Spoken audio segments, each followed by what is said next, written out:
श्रीकृष्ण गोविंद हरे मुरारे, श्रीनाथ नारायण वासुदेव। श्रीकृष्ण गोविंद हरे मुरारे, श्रीनाथ नारायण वासुदेव। श्रीकृष्ण गोविंद हरे मुरारे, श्रीनाथ नारायण वासुदेव। श्रीकृष्ण गोविंद हरे मुरारे, श्रीनाथ नारायण वासुदेव।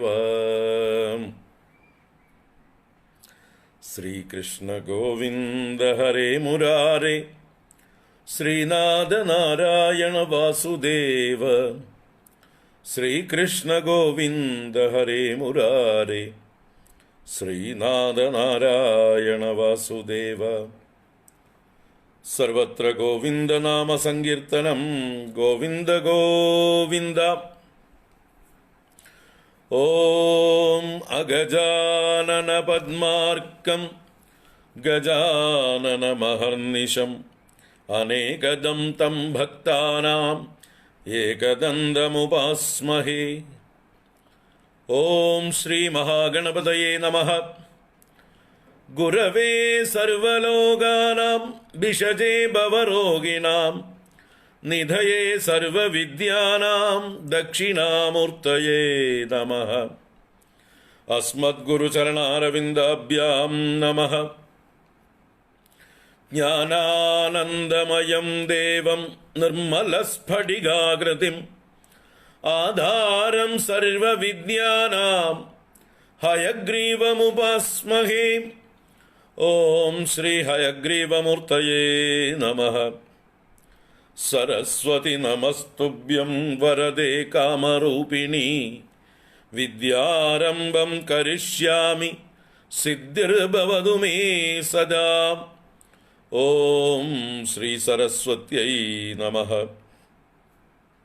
उमाकोमलहस्ताब्जसम्भावितललाटकम् हिरण्यकुण्डलं वन्दे कुमारं पुष्करस्रजम्। ओम वेट्रिवेल मुरुगनुक्कु हरोहरा।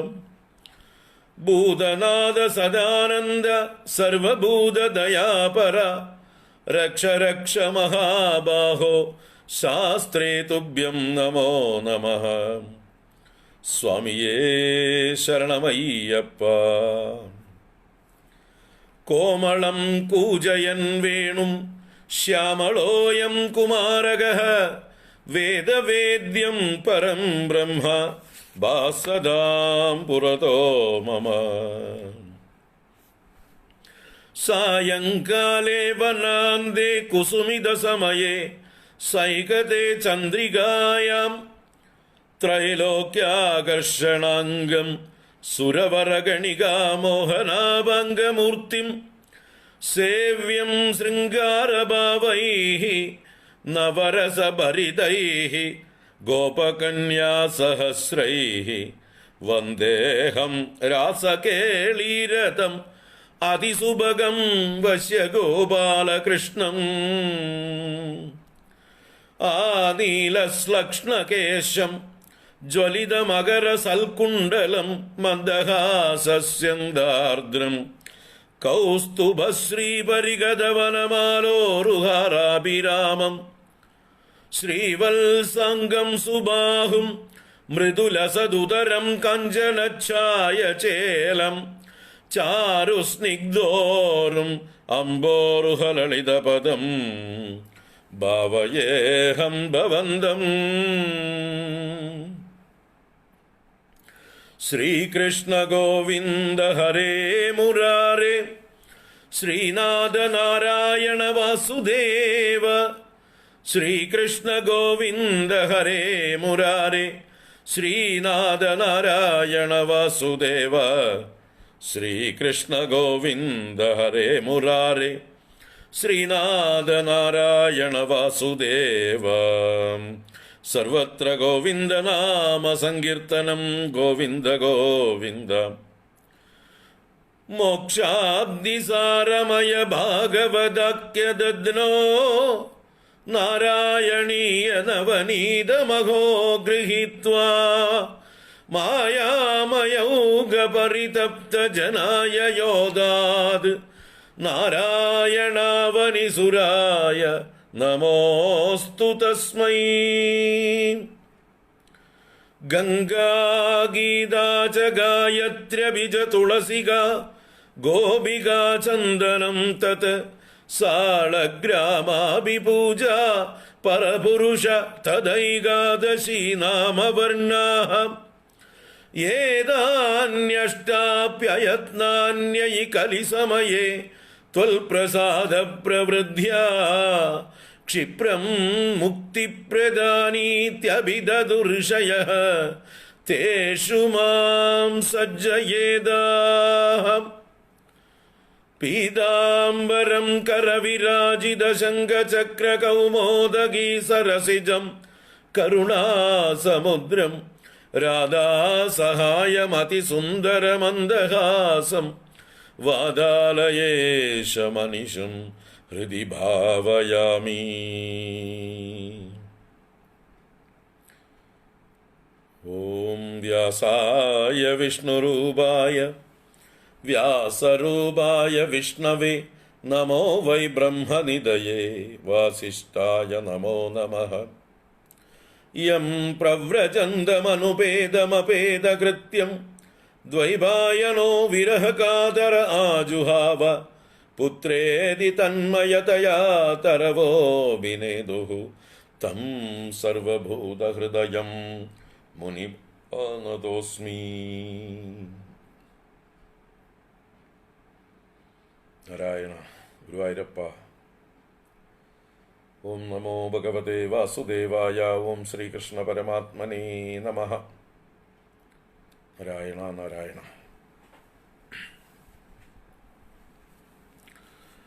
ഓം നമഃ പരമഋഷിഭ്യോ നമഃ. പരമഋഷിഭ്യഃ ഹരി ഓം ഹരി ഓം ഹരി ഓം. എല്ലാവർക്കും നമസ്കാരം, എല്ലാവർക്കും സുപ്രഭാതം, ശുഭദിനം, സുസ്വാഗതം. നാരായണീയ പരമ്പരയിൽ 39ാം ക്ലാസ്സാണ് തോന്നുന്നു. 14ാം ദശകം നമ്മൾ പാതി എടുത്തു നിൽക്കുകയാണ്. 6 ശ്ലോകങ്ങൾ എടുത്തു. ഇനി തുടരുകയാണ്. കപിലോപാഖ്യാനം എന്നുള്ളതായിട്ടുള്ള ഉപാഖ്യാനത്തിൽ കപിലൻ്റെ അച്ഛൻ്റെയും അമ്മയുടെയും കഥയാണ്. കർദമ പ്രജാപതിയുടെയും ദേവഹൂതിയുടെയും കഥ. അതാണ് ഇവിടെ പറഞ്ഞുകൊണ്ടിരിക്കുന്നത്. നമ്മൾ 6 ശ്ലോകങ്ങൾ വ്യാഖ്യാനിച്ചു. ഇനിയും ഈ ദശകത്തിൽ 4 ശ്ലോകങ്ങൾ കൂടിയുണ്ട്. ഇതിലാണ് അവസാനം ഭഗവാന്റെ കപില അവതാരം. അത് കഴിഞ്ഞ് അടുത്ത അധ്യായം ഭഗവാന്റെ ഉപദേശം, കപിലോപദേശം. അതിഗംഭീരമായിട്ടുള്ള ഉപദേശമാണ്. നമുക്ക് ആദ്യം ഒന്ന് പാരായണം ചെയ്തിട്ട് ഇന്നലെ നിർത്തിയെടുത്തുന്ന ഇന്ന് തുടരാം. ഓം ശ്രീ ഗുരുവായൂരപ്പ.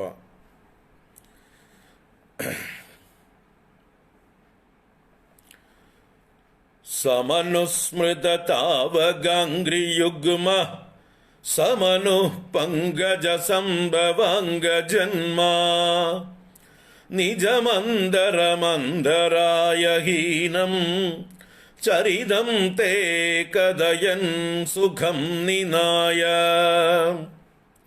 സമയേ ഖലു തത്ര കർദമാഖ്യോ ദ്രുഹിണച്ചായ ഭവസ്തദീയ വാചാ ധൃതസർഗരസോ നിസർഗരമ്യം ഭഗവൻ ത്വാം അയുതം സമാസിഷേവേ ഗരുഡോപരികാളമേഘകമ്രം വിലസത്കേളി സരോജപാണിപദ്മം ഹസിതോല്ലസിതാനനം വിഭോ ത്വം വപുരാവിഷ്കുരുഷേ സ്മ കർദമായ സ്തുവദേ പുളകാവൃതായ തസ്മൈ മനുപുത്രീം ദയിതാം ന വാപി പുത്രീ കപിലം ച സുതം സ്വമേവ പശ്ചാത് സ്വഗതിം ചാപ്യനുഗൃഹ്യ നിർഗതോഭൂ സമനുശതരൂപയാ മഹിഷ്യാ ഗുണവത്യാ സുതയാ ച ദേവഹൂത്യാ ഭവതീരിത നാരദോപദിഷ്ടഃ സമഗാത് കർദമമാഗതി പ്രദീക്ഷം മനുനോ ബഹൃതാം ച ദേവഹൂതിം തരുണീരത്നമവാപ്യ കർദമോസൗ ഭവദർച്ചന നിർവൃതോപി തസ്യാം ദൃഢശുശ്രൂഷണയാ ദദൗ പ്രസാദം സ പുനസ്ത്വദുപാസന പ്രഭാവാത് ദയിതാ കാമകൃതേ കൃതേ വിമാനീ വനിതാകുലസംകുലോ നവാത്മാ വ്യഹരദ്ദേവപദേഷു ദേവഹൂത്യാ ശതവർഷമദ വ്യതീത്യ സോയം നവകന്യാ സമവാപ്യ ധന്യരൂപാ വനയാന സമുദ്യതോപി കാന്താഹിതകൃത്വജ്ജനനോത്സുകോ ന്യവാൽസീദ നിജഭർതൃഗിരാഭവന്നിഷേവാ നിരതായാം അദദേവ ദേവഹൂത്യാം കപിലസ്ത്വമജായധാ ജനാനാം പ്രദയിഷ്യൻ പരമാത്മതത്വവിദ്യാം സർവത്ര ഗോവിന്ദനാമ സങ്കീർത്തനം ഗോവിന്ദ ഗോവിന്ദ നാരായണാഖില ഗുരോ ഭഗവൻ നമസ്തേ വനമേയുഷി കർദമേ പ്രസന്നേ മത സർവസ്വമുപാദിശൻ ജനന്യൈ കപിലാത്മക വായുമന്ദിരേശ ത്വരിതം ത്വം പരിപാഹി മാം ഗദൗഗാദ് കപിലാത്മക വായുമന്ദിരേശ ത്വരിതം ത്വം പരിപാഹി മാം ഗദൗഗാദ് സർവത്ര ഗോവിന്ദനാമ സങ്കീർത്തനം ഗോവിന്ദ ഗോവിന്ദ നാരായണ നാരായണ നാരായണ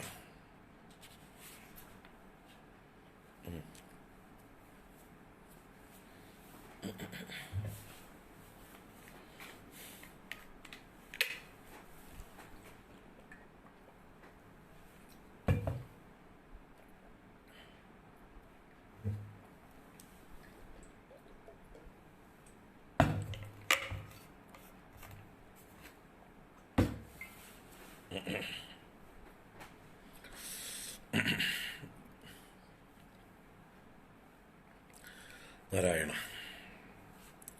എല്ലാവർക്കും നമസ്കാരം. 14-ാം ദശകം കപിലാവതാരം. കഴിഞ്ഞ 2 ദശകങ്ങളിൽ ഭഗവാന്റെ വരാഹാവതാര ലീലയെ വർണ്ണിച്ചു. അതിനുശേഷം ശ്രീമദ് ഭാഗവതത്തിൻ്റെ ക്രമത്തിൽ തന്നെ ഭാഗവതം 3യ സ്കന്ധത്തിലെ അവസാന ഭാഗമാണ് കപിലോപാഖ്യാനം. 21-ാം അധ്യായം മുതൽ തുടങ്ങി പിന്നെ 33-ാം അധ്യായം വരെയും കപിലോപാഖ്യാനം തന്നെയാണ്. 10-13 അധ്യായങ്ങളായിട്ട്. അതിൽ ആദ്യത്തെ 3-4 അധ്യായങ്ങൾ കൊണ്ട് കർദമ പ്രജാപതിയുടെ ചരിത്രം, പിന്നീട് 25-ാം അധ്യായം മുതൽക്കാണ് ഭഗവാൻ ദേവഹൂതിക്ക് ചെയ്ത ഏറ്റവും പ്രശസ്തമായ കപിലഗീത എന്നറിയപ്പെടുന്ന കപിലോപദേശം. അപ്പോൾ എന്താണ് അതിൻ്റെ ആ ഭാഗവതത്തിൽ 3യ സ്കന്ധത്തിൽ ഈ കഥ ഏത് ആശയത്തെയാണ് പ്രകാശിപ്പിക്കുന്നത് എന്നത് വ്യക്തമാക്കി ഇന്നലെ. നമ്മുടെ സനാതനധർമ്മം അത് 2 മാർഗങ്ങളെ കാണിച്ചു തരുന്നു: പ്രവൃത്തിയും നിവൃത്തിയും. ജന്മനാ തന്നെ നല്ല പക്വത വന്ന ആളുകൾ, വിവേകം, വൈരാഗ്യം, സമാധി, ഷഡ്ക സമ്പത്തി മുതലായ ഗുണങ്ങൾ സമ്പന്നരായിട്ടുള്ളവർ,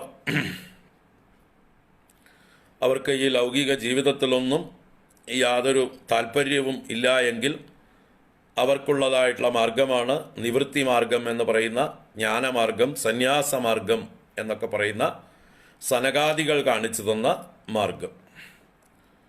മറ്റൊരു മാർഗമാണ് പ്രജാപതികൾ കാണിച്ചു തരുന്നതായിട്ടുള്ള പ്രവൃത്തി മാർഗം. ഭഗവാൻ ഈ രണ്ട് കൂട്ടരെയും നമുക്ക് മാതൃകയായിട്ട് സൃഷ്ടിച്ചവരാണ്. സനകാദികളിലൂടെ നിവൃത്തിധർമ്മത്തെ കാണിച്ചു തരാനും പ്രജാപതികളിലൂടെ പ്രവൃത്തിധർമ്മങ്ങളെ കാണിച്ചു തരാനും ആയിട്ടാണ് ഭഗവാൻ തന്നെ ഇവരൊക്കെ ഭഗവാന്റെ അംശാവതാരങ്ങളാണെന്ന് ശ്രീമദ് ഭാഗവതം പ്രഥമസ്കന്ധം 3-ാം അധ്യായത്തിൽ പറയുന്നുണ്ട്. മറ്റ് 24 അവതാരങ്ങളെക്കുറിച്ച് പറഞ്ഞിട്ട് ഇതല്ല, അവതാരങ്ങൾ സംഖ്യയില്ലാതോളമുണ്ട്. അവതാരാഹി അസംഖ്യേയാഹ ഹരേഹേ സത്വനിധിർദ്വിജാഹ. അല്ലയോ ശൗനകാദി ബ്രാഹ്മണരെ, സത്വനിധിയായ ഹരിക്ക് അസംഖ്യം അവതാരങ്ങളുണ്ട്. ഈ എണ്ണിപ്പറഞ്ഞ 24 അനേക അവതാരങ്ങളുണ്ട്. അതിൽ ബ്രഹ്മപുത്രരായ സനകാദികളും പ്രജാപതികളും ഒക്കെ പെടും എന്ന് സൂചിപ്പിക്കുന്നുണ്ട്.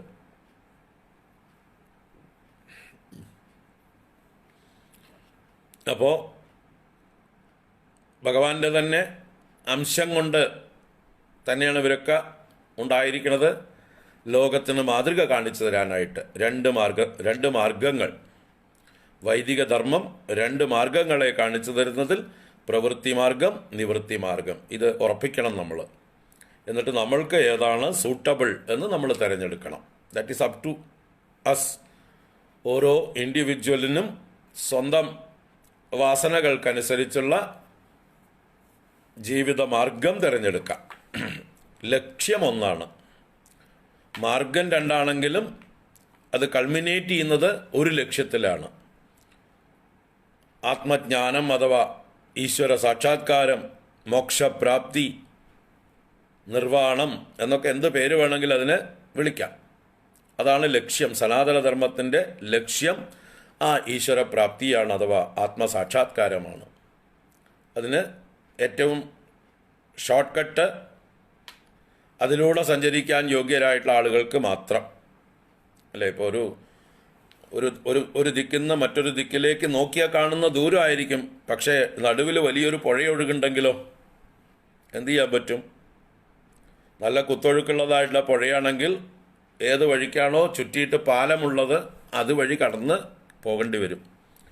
നേരെ മറിച്ച് ഈ പുഴയുടെ നേരെ നടന്ന് കയറാനോ നീന്തി കയറാനോ കഴിവുള്ളവരാണെങ്കിൽ അവർക്ക് അത്രയും ദൂരം ചുറ്റേണ്ട കാര്യമില്ല. അവരിതിലെ അങ്ങോട്ട് നീന്തി അങ്ങോട്ട് അപ്പുറത്തേക്ക് കടക്കും.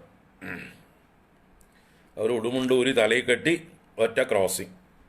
പാലം വരെ നടക്കാനൊന്നും അവർക്ക് വയ്യ. അത് എത്രയോ ദൂരം പോയിട്ട് വേണം പിന്നെയും തിരിഞ്ഞ് ഇതിൻ്റെ മുമ്പിലേക്ക് തന്നെ വരാനായിക്കൊണ്ട്. അപ്പോൾ എത്ര യൂ ടേൺ അടിക്കണം? നേരെ സ്ട്രെയിറ്റ് പോവാം അല്ലേ. ആർക്കാണത് സാധിക്കുക? കൊച്ചു കുട്ടികൾക്കോ നീന്തൽ അറിയാത്തവർക്കോ വയസ്സായവർക്കോ ഒക്കെ ഈ വഴിക്ക് പോകാൻ പറ്റുമോ? അവർക്ക് പറ്റിയ വഴിയല്ല ഈ വഴി. ഇത് അപകടം പിടിച്ച വഴിയാണ്. ക്ഷുരസ്യ ധാരാ നിശിതാ ദുരത്യയാ ദുർഗം പദസ്തത് കവയോ വദന്തി. ഉപനിഷത്ത് പറയുക, ഈ മാർഗം എന്താ പറയുക, ബ്രഹ്മചര്യം സ്വീകരിച്ച് നൈഷ്ഠിക ബ്രഹ്മചര്യത്തിലൂടെ ആ ജീവിത ലക്ഷ്യം നേടുക എന്നുള്ളതായിട്ടുള്ള ആ ഒരു മാർഗമുണ്ടല്ലോ, കുറച്ച് ദുർഘടമായിട്ടുള്ള മാർഗമാണ്. വാളിൻ്റെ മൂർച്ചയേറിയ ധാരയിലൂടെ മുനയിലൂടെ നടക്കുന്നത് പോലെയാണ്. ക്ഷുരസ്യധാരാ നിശിത ദുരത്യയാ. നല്ല നിശിതയാണ്, മൂർച്ചയേറിയതാണ്, ദുരത്യയാണ്. അത്യയം ചെയ്യാൻ, മറുകര കടക്കാൻ, അതിക്രമിക്കാൻ ദുഃഖമേറിയതാണ്, പ്രയാസമേറിയതാണ്. സാധിക്കില്ല എന്നില്ല അല്ലേ. വാളിൻ്റെ മുകളിൽ കൂടെ നടക്കാൻ പ്രാക്ടീസ് ചെയ്തവർക്ക് വാളിൻ്റെ മുകളിൽ കൂടെ നടക്കാം. ഇപ്പം ദുർഗം പദഹ തത്, അത് ദുർഗമമായ പദമാണ്, പന്ഥാവാണെന്ന് കവയോ വദന്തി, അതിനെക്കുറിച്ച് അറിവുള്ളവർ പറയുന്നു. അപ്പം ഈ എളുപ്പ വഴിക്ക്, അല്ലെങ്കിൽ ഈ പറഞ്ഞ ഇത്തിരി ദുർഘടമാണെങ്കിലും ഷോർട്ട് കട്ടാണ് ഈ സനകാദികളുടെ വഴി. പക്ഷെ അതെല്ലാവർക്കും സാധിക്കില്ല. അതുകൊണ്ട് അങ്ങനെയുള്ളവർക്ക് വേണ്ടിയിട്ടുള്ള മാർഗമാണ് പ്രവൃത്തി മാർഗം വിവാഹം ചെയ്ത് അവരവരുടെ കർമ്മവാസനകളൊക്കെ അറിഞ്ഞ് അതിനെയൊക്കെ എക്സ്പ്രസ് ചെയ്ത് എക്സോസ്റ്റ് ചെയ്ത് എന്താണ് ചെയ്യേണ്ടത്? നമ്മുടെ ഉള്ളിലുള്ള വാസനകളെ അറിഞ്ഞ് അതിനെ എക്സ്പ്രസ് ചെയ്ത് എക്സോസ്റ്റ് ചെയ്യും വേണം. അല്ലാതെ പുതിയത് ആർജിക്കാൻ വേണ്ടിയിട്ടല്ല. നമ്മുടെ മനുഷ്യ ജന്മം കൊണ്ട് കൊണ്ടുവന്ന വാസനകളെ നമ്മൾ തീർത്തിട്ട് വേണം പോകാനായിക്കോട്ടെ. അപ്പം അതിനുള്ള വിവേകം ഉണ്ടാവണം. ഇത് വിവേകമില്ലാത്തതുകൊണ്ടാണ് എന്ത് സംഭവിക്കണം വെച്ചാൽ കൊണ്ടുവന്ന വാസനകളുടെ പുറമെ അത് പ്രകടിപ്പിക്കുന്നതിലൂടെ പുതിയ പുതിയ വാസനകളും ആർജിച്ച് സഞ്ചിത വാസനകൾ വർദ്ധിപ്പിച്ച് ഇവിടുന്ന് പോകുമ്പോൾ വന്നതിനേക്കാൾ വലിയ ഭാണ്ഡവുമായിട്ടാണ് പലരും പോകുന്നത്. പലരും നല്ല വലിയ ഭൂരിപക്ഷം പോകുന്നത്. കൊണ്ടുവന്നതിനെ ഇവിടെ അലക്കി വെളുപ്പിച്ച് ഏൽപ്പിക്കേണ്ടവരെ ഏൽപ്പിച്ചിട്ട് വേണം പോകാൻ. ഏൽപ്പിക്കേണ്ടവരെയൊക്കെ ഏൽപ്പിച്ചു കൊടുത്ത് നമ്മുടെ കയ്യിലുള്ള ഭാരമൊക്കെ ഇറക്കി വെച്ച് കൈ കഴുകിയിട്ട് വേണം ഇവിടുന്ന് പോകാനായിക്കൊണ്ട്. അതിന് മറിച്ച് നമ്മൾ എന്ത് ചെയ്യണു? നമ്മൾ ഈ ബോധമില്ലാതെ ജീവിച്ച് കൊണ്ടുവന്ന വാസനകൾ പ്രകടിപ്പിക്കുന്നതോടൊപ്പം പുതിയ പുതിയ വാസനകൾ ആർജിച്ച് ഈ ഭാണ്ഡത്തിലേക്ക് വീണ്ടും വീണ്ടും സഞ്ചയിക്കുന്നു. അങ്ങനെ നമ്മുടെ സഞ്ചിത കർമ്മം എന്ന് പറയുന്ന ആ സേവിങ്സ് അത് ഫിക്സഡ് ഡെപ്പോസിറ്റായിട്ട് വർദ്ധിച്ച് വർദ്ധിച്ച് വർദ്ധിച്ച് വരുന്നു. അതിൻ്റെ പലിശ തന്നെ തീർത്താൽ തീരാത്തത്രയും നമ്മൾ അനുഭവിച്ചുകൊണ്ടിരിക്കണം അല്ലേ?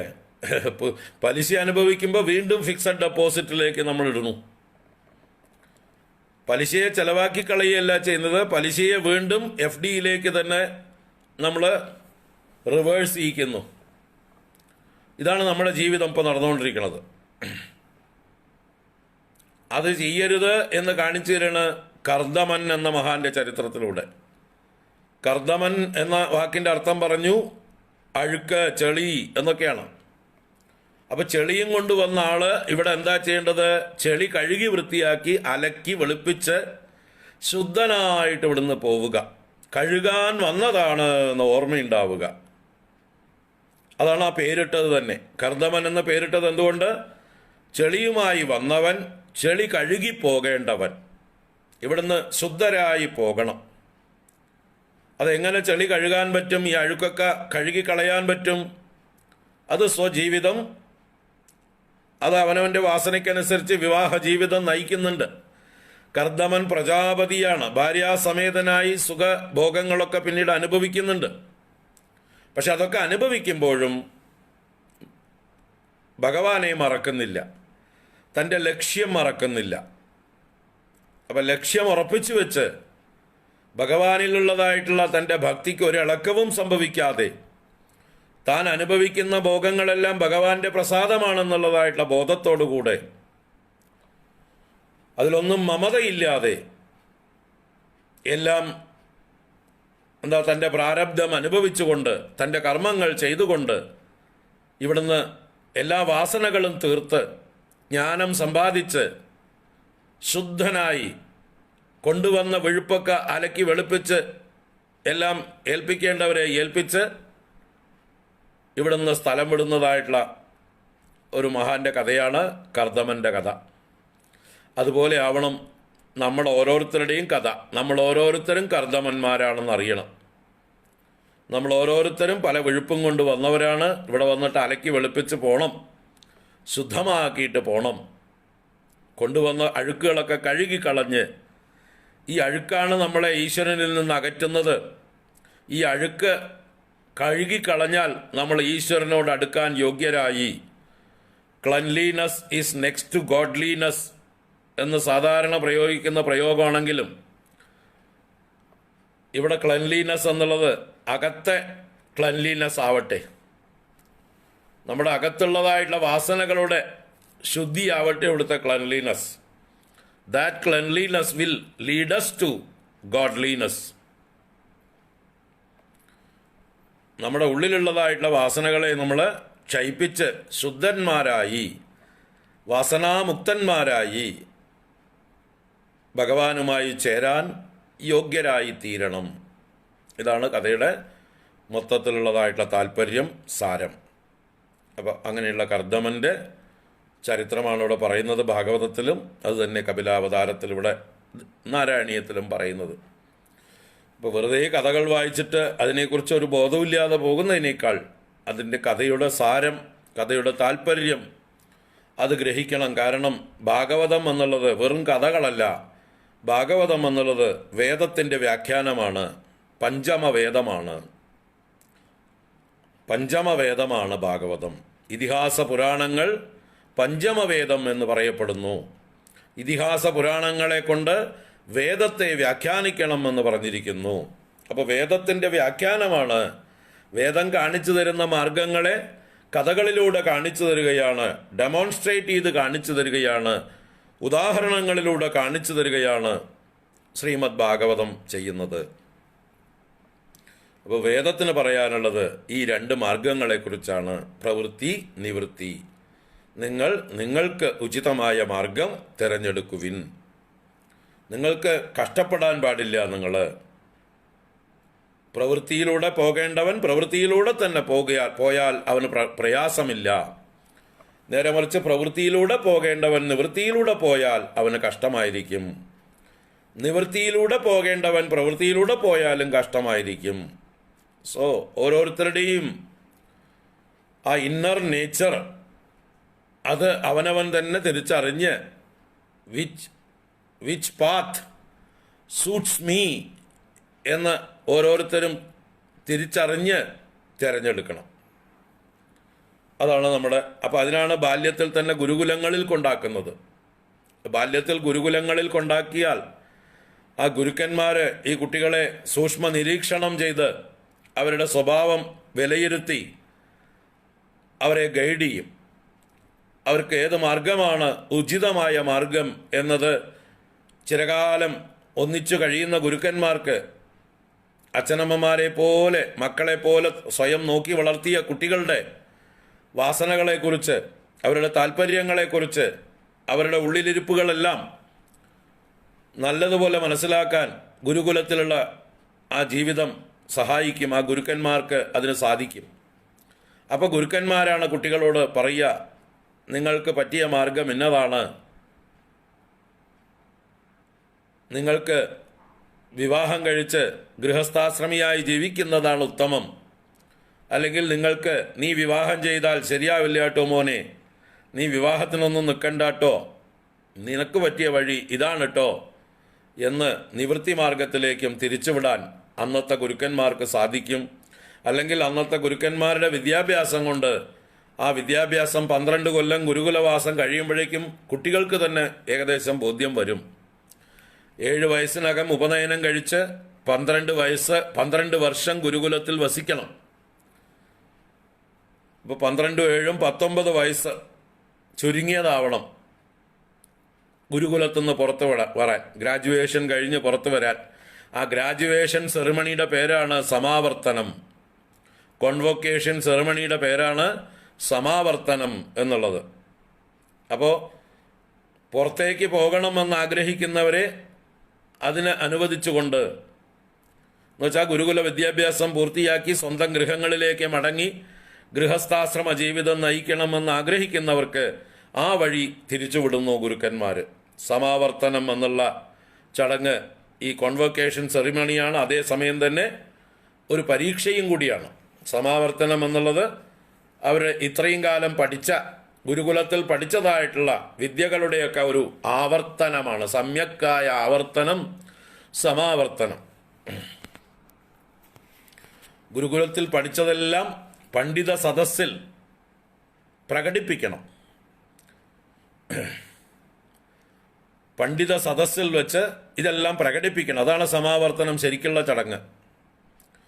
വലിയ വലിയ പണ്ഡിതന്മാരൊക്കെ വന്നു ചേർന്നിട്ടുണ്ടാവും. അവരുടെ സദസ്സിൽ വെച്ച് കുട്ടികൾ പഠിച്ചതായിട്ടുള്ള കാര്യങ്ങളൊക്കെ ഉരുവിടലും പ്രസംഗങ്ങളൊക്കെ ചെയ്യലും അവരുടെ കഴിവുകളൊക്കെ അവർ അവതരിപ്പിക്കലും ചെയ്യലാണ് സമാവർത്തനം. അപ്പോൾ പണ്ഡിത സദസ്സ് അവരെ അംഗീകരിക്കും. Very good, you can be a successful householder. പോകാം, നിനക്ക് ഗൃഹത്തിലേക്ക് മടങ്ങിപ്പോകാം. You are fit to lead a life.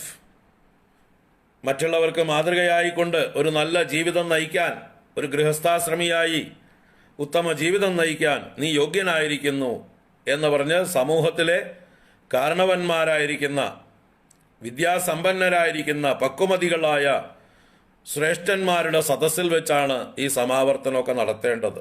ഇന്നത്തെ സമാവർത്തനം എന്നൊക്കെ പറയുന്നത് വെറും ചടങ്ങ് മാത്രമാണ്. ഇന്ന് വേദം പഠിക്കുന്നുമില്ല, ഗുരുകുലവാസവുമില്ല. സമാവർത്തനം എന്നുള്ളത് വെറും പേരിന് ചടങ്ങ്. നമ്മൾ ഇപ്പം ബ്രാഹ്മണ സമുദായം എന്ന് പറയുന്ന ഇന്നത്തെ സോക്കോൾഡ് സമുദായത്തിൽ ഉപനയനം തന്നെ ചടങ്ങാണ്, വെറും ചടങ്ങ് മാത്രമാണ്. കൂട്ടത്തിൽ കൂട്ടാൻ വേണ്ടി ഒരു ചടങ്ങ്. ഞങ്ങളൊക്കെ ഈ പൂണൂലിട്ടുണ്ട്, നീയും ഞങ്ങളുടെ കൂട്ടത്തിൽ നടക്കണമെങ്കിൽ പൂണൂലിടണം എന്ന് പറഞ്ഞ് ആ ഒരു മൂന്നഴ കയർ കഴുത്തിലിടാനുള്ള ചില ചടങ്ങുകൾ മാത്രമാക്കി അധപ്പതിച്ചിരിക്കുന്നു.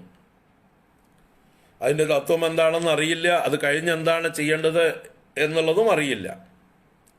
അതൊരു കമ്മിറ്റ്മെൻ്റാണ്. ഈ 3 നൂലിടുന്നത് 3 ബന്ധങ്ങളെ സൂചിപ്പിക്കുന്നതാണ്. 3 ത്രെഡാണ് പൂണൂലിലുള്ളത്. ആ 3 മൂന്ന് ബന്ധങ്ങളെ സൂചിപ്പിക്കുന്നു, 3 കടങ്ങളെ സൂചിപ്പിക്കുന്നു. ദേവന്മാരോടും ഋഷിമാരോടും പിതൃക്കളോടുമുള്ളതായിട്ടുള്ള കടത്തിൻ്റെ പ്രതീകമാണ് ആ 3 ബന്ധം. 3 കയറിൻ്റെ ബന്ധം, 3 ചരടിൻ്റെ ബന്ധം, 3 ഇഴകൾ. ദേവന്മാരോടും പിതൃക്കളോടും ഋഷിമാരോടും. ദേവഋണം, പിതൃഋണം, ഋഷിഋണം. അപ്പോൾ നിത്യേന ഈ പൂണോലിനെ തൊട്ടുകൊണ്ട് ഇവർക്കുള്ളതായിട്ടുള്ള കർമ്മങ്ങൾ ചെയ്യണം. അത് ഓർമ്മിപ്പിക്കാനുള്ളതാണ് ഈ ത്രെഡ്, ഈ ബന്ധം, ഈ പൂണൂല്. അവനവൻ്റെ ശരീരത്തിൻ്റെ കൂടെ, ശരീരത്തിൽ ഒരു അവയവം പോലെ, ഒഴിച്ചുകൂടാൻ പറ്റാത്ത ഒരു അവയവം പോലെ, രാത്രി ഉറങ്ങുമ്പോഴും ഈ സാധനം എടുത്ത് അഴിച്ചു വയ്ക്കാൻ പാടില്ല. ബാത്റൂമിൽ പോകുമ്പോഴും അത് അങ്ങനെ ഇടില്ല എന്ന് മാത്രമേ ഉള്ളൂ, അതെടുത്ത് ചെവിയിൽ ചുറ്റി വെക്കണം, മറക്കാതിരിക്കാൻ, ജാഗ്രതയോടുകൂടി ഇരിക്കാൻ. ഒരു ബോധപൂർവമായൊരു ജീവിതമായിരിക്കണം പിന്നീട്. ഒരു കമ്മിറ്റഡ് ആയിട്ടുള്ള ലൈഫ് സ്റ്റൈലാണത്. അതിലേക്ക് അവനെ നയിക്കുന്നതാണ് ഈ പൂണൂൽ എന്നതായിട്ടുള്ള 3 നൂല്. പുണ്യമായ നൂലാണത്, പവിത്രമായ നൂലാണത്. അവനെ ദേവന്മാരോടും പിതൃക്കളോടും ഋഷികളോടും ബന്ധിക്കുന്നതായിട്ടുള്ള നൂലാണത്. അപ്പോൾ ഓരോ കർമ്മം ചെയ്യുമ്പോഴും, ദേവന്മാർക്കുള്ള കർമ്മം ചെയ്യുമ്പോൾ ആ പൂണൂല് നേരെ തന്നെ അതിൻ്റെ യഥാർത്ഥ പൊസിഷനിൽ ക്രോസ്, ലെഫ്റ്റ് ടു റൈറ്റ് ആ ക്രോസായിട്ട് തന്നെ ഇട്ടിട്ട് ദേവകർമ്മങ്ങളൊക്കെ ചെയ്യുന്നു. ആ പൂണൂലിൽ പിടിച്ചുകൊണ്ട് ചില മന്ത്രങ്ങളൊക്കെ ചൊല്ലി ചെയ്യാനുണ്ട് ദേവകർമ്മങ്ങൾ, തർപ്പണങ്ങളൊക്കെ ചെയ്യുമ്പോൾ. അതേസമയം ഋഷിമാർക്കുള്ള തർപ്പണം ചെയ്യുമ്പോൾ, ബ്രഹ്മയജ്ഞം ചെയ്യുമ്പോൾ ആ പൂണൂലിനെ തന്നെ എടുത്ത് മാല പോലെയാക്കണം. ക്രോസായിട്ട് കിടന്നതിനെ ഇവിടുന്ന് ഊരിയെടുത്ത് കയ്യിൻ്റെ മുകളിൽ കൂടെ എടുത്തിട്ട് മാല പോലെ ഇടണം. ഓർമ്മിപ്പിക്കുകയാണ്, ഇപ്പം നീ ചെയ്തുകൊണ്ടിരിക്കുന്നത് ഋഷിമാർക്കുള്ള തർപ്പണമാണ്, ഋഷിമാർക്കുള്ളതായിട്ടുള്ള കർമ്മമാണ്. നീ ഋഷി ഋണം വീട്ടിക്കൊണ്ടിരിക്കുകയാണ്. നീ ഈ അക്കൗണ്ടിലേക്ക് നിന്റെ ഡെപ്റ്റ് തീർത്തുകൊണ്ടിരിക്കുകയാണ്. നമ്മളൊരു 3 ലോൺ എടുത്തിട്ടുണ്ടെന്ന് വിചാരിക്കുക. ഒരു അക്കൗണ്ടിൽ തന്നെ അടച്ചുകൊണ്ടിരുന്നാൽ പോരല്ലോ, 3 അക്കൗണ്ടിലും ഇൻസ്റ്റാൾമെൻ്റ് അടച്ചുകൊണ്ടിരിക്കണം. അതാത് മാസങ്ങളിൽ 3 അക്കൗണ്ടിലും ഇൻസ്റ്റാൾമെൻ്റ് അടയ്ക്കണം. എന്നതുപോലെ ഡെയിലി നമ്മൾ ഈ ഇൻസ്റ്റാൾമെൻ്റ് അടച്ചുകൊണ്ടിരിക്കണം. അത് 3 അക്കൗണ്ടാണ്. ഒന്ന് ദേവ അക്കൗണ്ട്, മറ്റൊന്ന് ഋഷി അക്കൗണ്ട്, മറ്റൊന്ന് പിതൃ അക്കൗണ്ട്. അതാണ് ഡെയിലി ചെയ്യുന്നതായിട്ടുള്ള തർപ്പണങ്ങൾ. അപ്പോൾ ഋഷിമാർക്കുള്ള അക്കൗണ്ടിലേക്കാണ് ഞാനിപ്പോൾ പേയ്മെൻറ്റ് നടത്തുന്നത് എന്ന് ഓർമ്മിപ്പിക്കാൻ വേണ്ടിയിട്ടാണ് ഈ പൂണൂലിനെ തന്നെ മാല പോലെ കഴുത്തിലെടുത്തിട്ടിട്ട് ആ പൂണൂലിനെ സ്പർശിച്ചുകൊണ്ട് മന്ത്രങ്ങൾ ചൊല്ലുന്നത്. Now I am paying my debts to my ancestral rishis. I owe them much. ഒരുപാട് കടപ്പെട്ടിരിക്കണോ ഞാൻ അവരോട്. ആ കടം വീട്ടിക്കൊണ്ടിരിക്കുകയാണ് ബ്രഹ്മയജ്ഞത്തിലൂടെ എന്ന് പറഞ്ഞുകൊണ്ട് ആ ഋഷിമാർക്കുള്ള കടപ്പാട് വീട്ടുന്നു. അവരുടെ അക്കൗണ്ടിലേക്കുള്ള ലോൺ അടച്ചുകൊണ്ടിരിക്കുന്നു. ഇനി പിതൃക്കൾക്കുള്ള കർമ്മം ചെയ്യുമ്പോൾ ഇങ്ങനെ ഉണ്ടായിരുന്ന പൂണൂല് മറിച്ച് ക്രോസ് ആവും. വലത് തോളിൽ നിന്ന് ഇടത് താഴത്തേക്ക് ക്രോസായിട്ടിട്ടാണ് പിതൃകർമ്മങ്ങൾ ചെയ്യേണ്ടത്. നമ്മുടെ എന്താ പറയുക, മരിച്ചുപോയ അച്ഛനമ്മമാർക്കോ മുത്തശ്ശന്മാർക്കോ പിതാമഹന്മാർക്കൊക്കെ ഉള്ളതായിട്ടുള്ള കർമ്മങ്ങൾ അവരുടെ പേര് പറഞ്ഞ് അവരുടെ സങ്കല്പം ചെയ്ത് ചെയ്യുമ്പോൾ, പിതൃതർപ്പണം പിതൃകർമ്മങ്ങളൊക്കെ ചെയ്യുമ്പോൾ ക്രോസ് ബെൽറ്റ് ഓപ്പോസിറ്റ് ഡയറക്ഷനിലാണ്. ഇത് മൂന്നും സൂചിപ്പിക്കുന്നത് now I am paying the ഡെപ്റ്റ് ടു ദിസ് അക്കൗണ്ട്. പിതൃക്കളുടെ അക്കൗണ്ടിലേക്ക് ചെയ്യുമ്പോൾ ആ രീതി അവലംബിക്കുന്നു. ഋഷിമാരുടെ അക്കൗണ്ടിലേക്ക് ചെയ്യുമ്പോൾ ആ രീതി അവലംബിക്കുന്നു. ദേവന്മാരുടെ ഇതിലേക്ക് ചെയ്യുമ്പോൾ അങ്ങനെ ചെയ്യുന്നു. അപ്പോൾ ഈ 3 കടപ്പാടുകളെ ഓർമ്മിപ്പിക്കുകയാണ് ദിവസവും. നീ ആകാശത്തുനിന്ന് പൊട്ടി വീണവനല്ല. നീ ഇവിടെ വന്നിരിക്കുന്നത് തന്നെ കടങ്ങളുമായിട്ടാണ്. ലോൺ എടുത്ത് ബിസിനസ് തുടങ്ങിയിരിക്കുകയാണ്. നീ മൂലധനമായിട്ട് നിനക്കൊന്നും ഉണ്ടായിരുന്നില്ല. നീ ലോൺ എടുത്ത ജീവിതമാണ് നിൻ്റെത്, അല്ലേ? നമ്മളൊരു ബിസിനസ് ആരംഭിക്കുമ്പോൾ കയ്യിലൊന്നുമില്ലെങ്കിൽ ഇപ്പോൾ പല പല യോജനകൾ കേന്ദ്രത്തു നിന്നുണ്ടല്ലോ. പ്രധാനമന്ത്രിയുടേതായിട്ടുള്ള പല സ്കീമുകൾ വന്നിട്ടുണ്ട് കുട്ടികൾക്ക് തൊഴിലിന് വേണ്ടിയിട്ട്. എന്തൊക്കെയോ നിധികൾ, എന്തൊക്കെയോ ലോണുകളുണ്ട്. 10 പൈസ കയ്യിൽ വേണ്ട. വെറുതെ ഒരു അക്കൗണ്ട് തുടങ്ങിയാൽ, എനിക്കൊരു സ്വയം തൊഴിൽ ചെയ്യണം എന്ന് പറഞ്ഞാൽ 10,000 രൂപ മിനിമം സ്റ്റാർട്ട് ചെയ്യും. അതിൽ നിന്ന് തുടങ്ങി ഒരു പൊക്കവട കച്ചവടമെങ്കിലും തുടങ്ങിയാൽ അത് നന്നായിട്ട് നടത്തിയിട്ട് അടയ്ക്കേണ്ട അടവുകൾ കൃത്യമായിട്ട് അടച്ചു പോയി കഴിഞ്ഞാൽ അടുത്തത് 1 ലക്ഷം ചോദിച്ചാൽ തരും ബാങ്കുകാർ, അല്ലേ? അപ്പോഴും കയ്യിലൊന്നുമില്ല. 10,000 മേടിച്ചത് കൃത്യമായിട്ട് അടച്ചു, അവനവൻ്റെ ജീവിതവും കഴിഞ്ഞു പോയി. പിന്നെ 1 ലക്ഷം ചോദിച്ചപ്പോൾ തരണു. അത് കഴിഞ്ഞ് അതും നന്നായിട്ട് അടച്ചപ്പോൾ 5 ലക്ഷം തരാറായി. അതും വൃത്തിയായിട്ട് തിരിച്ചടച്ചപ്പോൾ 10 ലക്ഷമായി. അതും വൃത്തിയായിട്ട് തിരിച്ചടച്ചാൽ 25 ലക്ഷം തരും. അതും നന്നായിട്ട് അടച്ചാൽ 1 കോടി തരും. വേണമെങ്കിൽ നമ്മുടെ എന്താ പറയുക, ക്രെഡിബിലിറ്റി നമ്മൾ പ്രൂവ് ചെയ്യണം, വിശ്വാസ്യത തെളിയിക്കണം. അപ്പോൾ സർക്കാർ നമ്മളോടൊപ്പമുണ്ട്, ബാങ്കുകൾ നമ്മളോടൊപ്പമുണ്ട്, അല്ലേ? അപ്പോൾ ഒന്നും വേണ്ട, കയ്യിൽ ക്രെഡിബിലിറ്റി ഉണ്ടായാൽ മതി. ആ മൂലധനം അവിടുന്ന് തരും. പക്ഷെ അത് അടച്ചുകൊണ്ടിരിക്കണം. അപ്പോൾ അതുപോലെയാണ് നമ്മളൊക്കെ ഈ ലോകത്തിലേക്ക് ഇറങ്ങി വരുമ്പോൾ കടങ്ങളുമായിട്ടാണ് വരുന്നത്. നമ്മുടെ പൂർവീകർ ഇവിടെ ഒരുപാട് നമുക്ക് വേണ്ടി ഉണ്ടാക്കി വെച്ചിട്ടുണ്ട്. അത് നമ്മൾ അനുഭവിക്കുകയാണ്. അത് നമ്മൾ എടുക്കുന്നതിന് മുമ്പ് ഓർമ്മിക്കണം. ആരൊക്കെയോ ഉണ്ടാക്കി വെച്ചതിനെ നമ്മൾ എടുക്കുകയാണ്. അവർക്ക് ഞാൻ തിരിച്ചു കൊടുക്കാൻ ബാധ്യസ്ഥരാണ് എന്ന് നമ്മൾ ഓർമ്മിക്കണം. അതാണ് ഈ 3 ഋണങ്ങൾ എന്ന് പറയുന്നത്. ദേവഋണം, ഋഷിഋണം, പിതൃഋണം. ഈ 3 കടങ്ങൾ വീട്ടാനുള്ള ബന്ധനമാണ്, അല്ലേ? മോർട്ട്ഗേജാണ്. നമ്മുടെ ശരീരത്തെ മോർട്ട്ഗേജ് ചെയ്യണം നമ്മൾ. ആധാരത്തിൽ എഴുതി കൊടുക്കുന്നത് പോലെ ഇവിടെ ഒരു കമ്മിറ്റ്മെന്റ് ഇടുകയാണ്. അതാണ് ഈ ത്രെഡ്.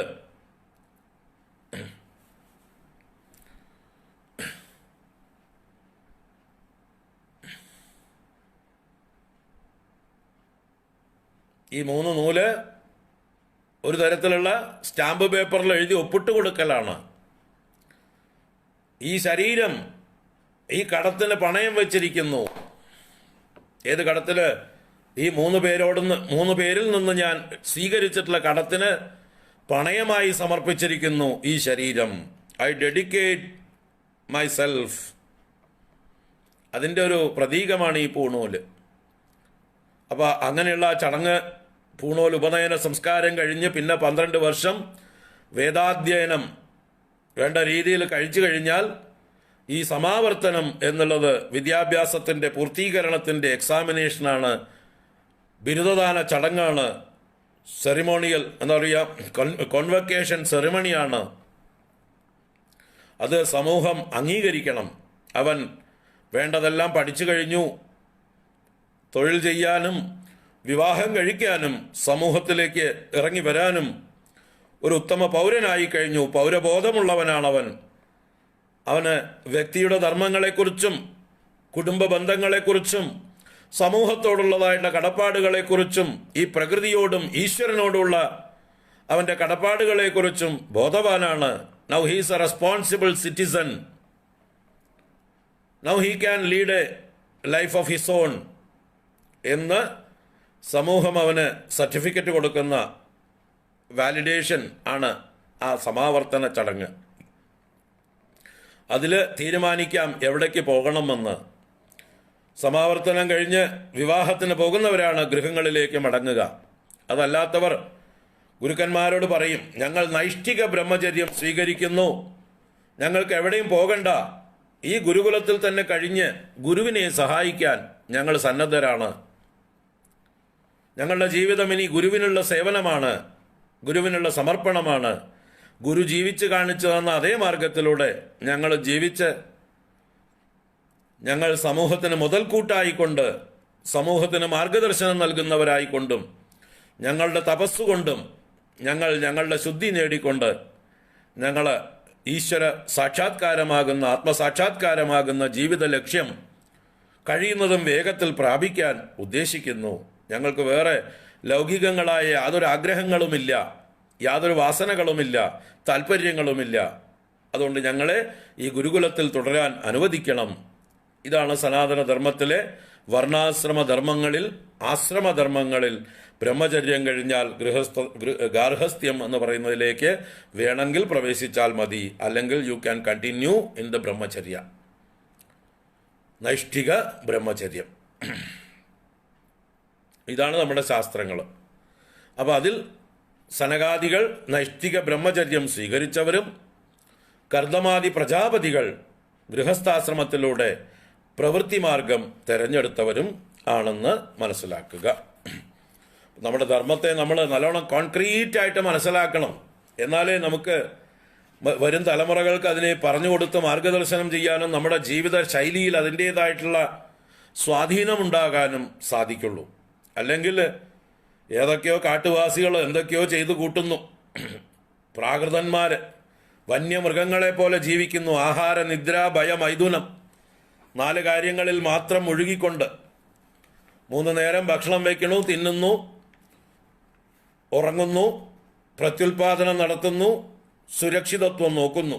ഈ 4 കാര്യങ്ങളല്ലാതെ ഇന്നത്തെ മനുഷ്യ സമൂഹം എന്താ നോക്കുന്നത്?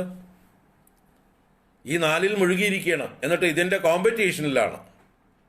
ആഹാര, നിദ്ര, ഭയ, മൈഥുനം, ഈ 4 കാര്യങ്ങൾ മത്സരിച്ച് ആസുരികത വളർത്തിക്കൊണ്ടിരിക്കുകയാണ്, ഹിരണ്യാക്ഷന്മാരായിക്കൊണ്ടിരിക്കുകയാണ്. ആ ഹിരണ്യാക്ഷ ഭാവത്തിൽ നിന്നുള്ള ഒരു മടങ്ങിപ്പോക്കാണ് ഈ കർദമന്റെ ജീവിതം.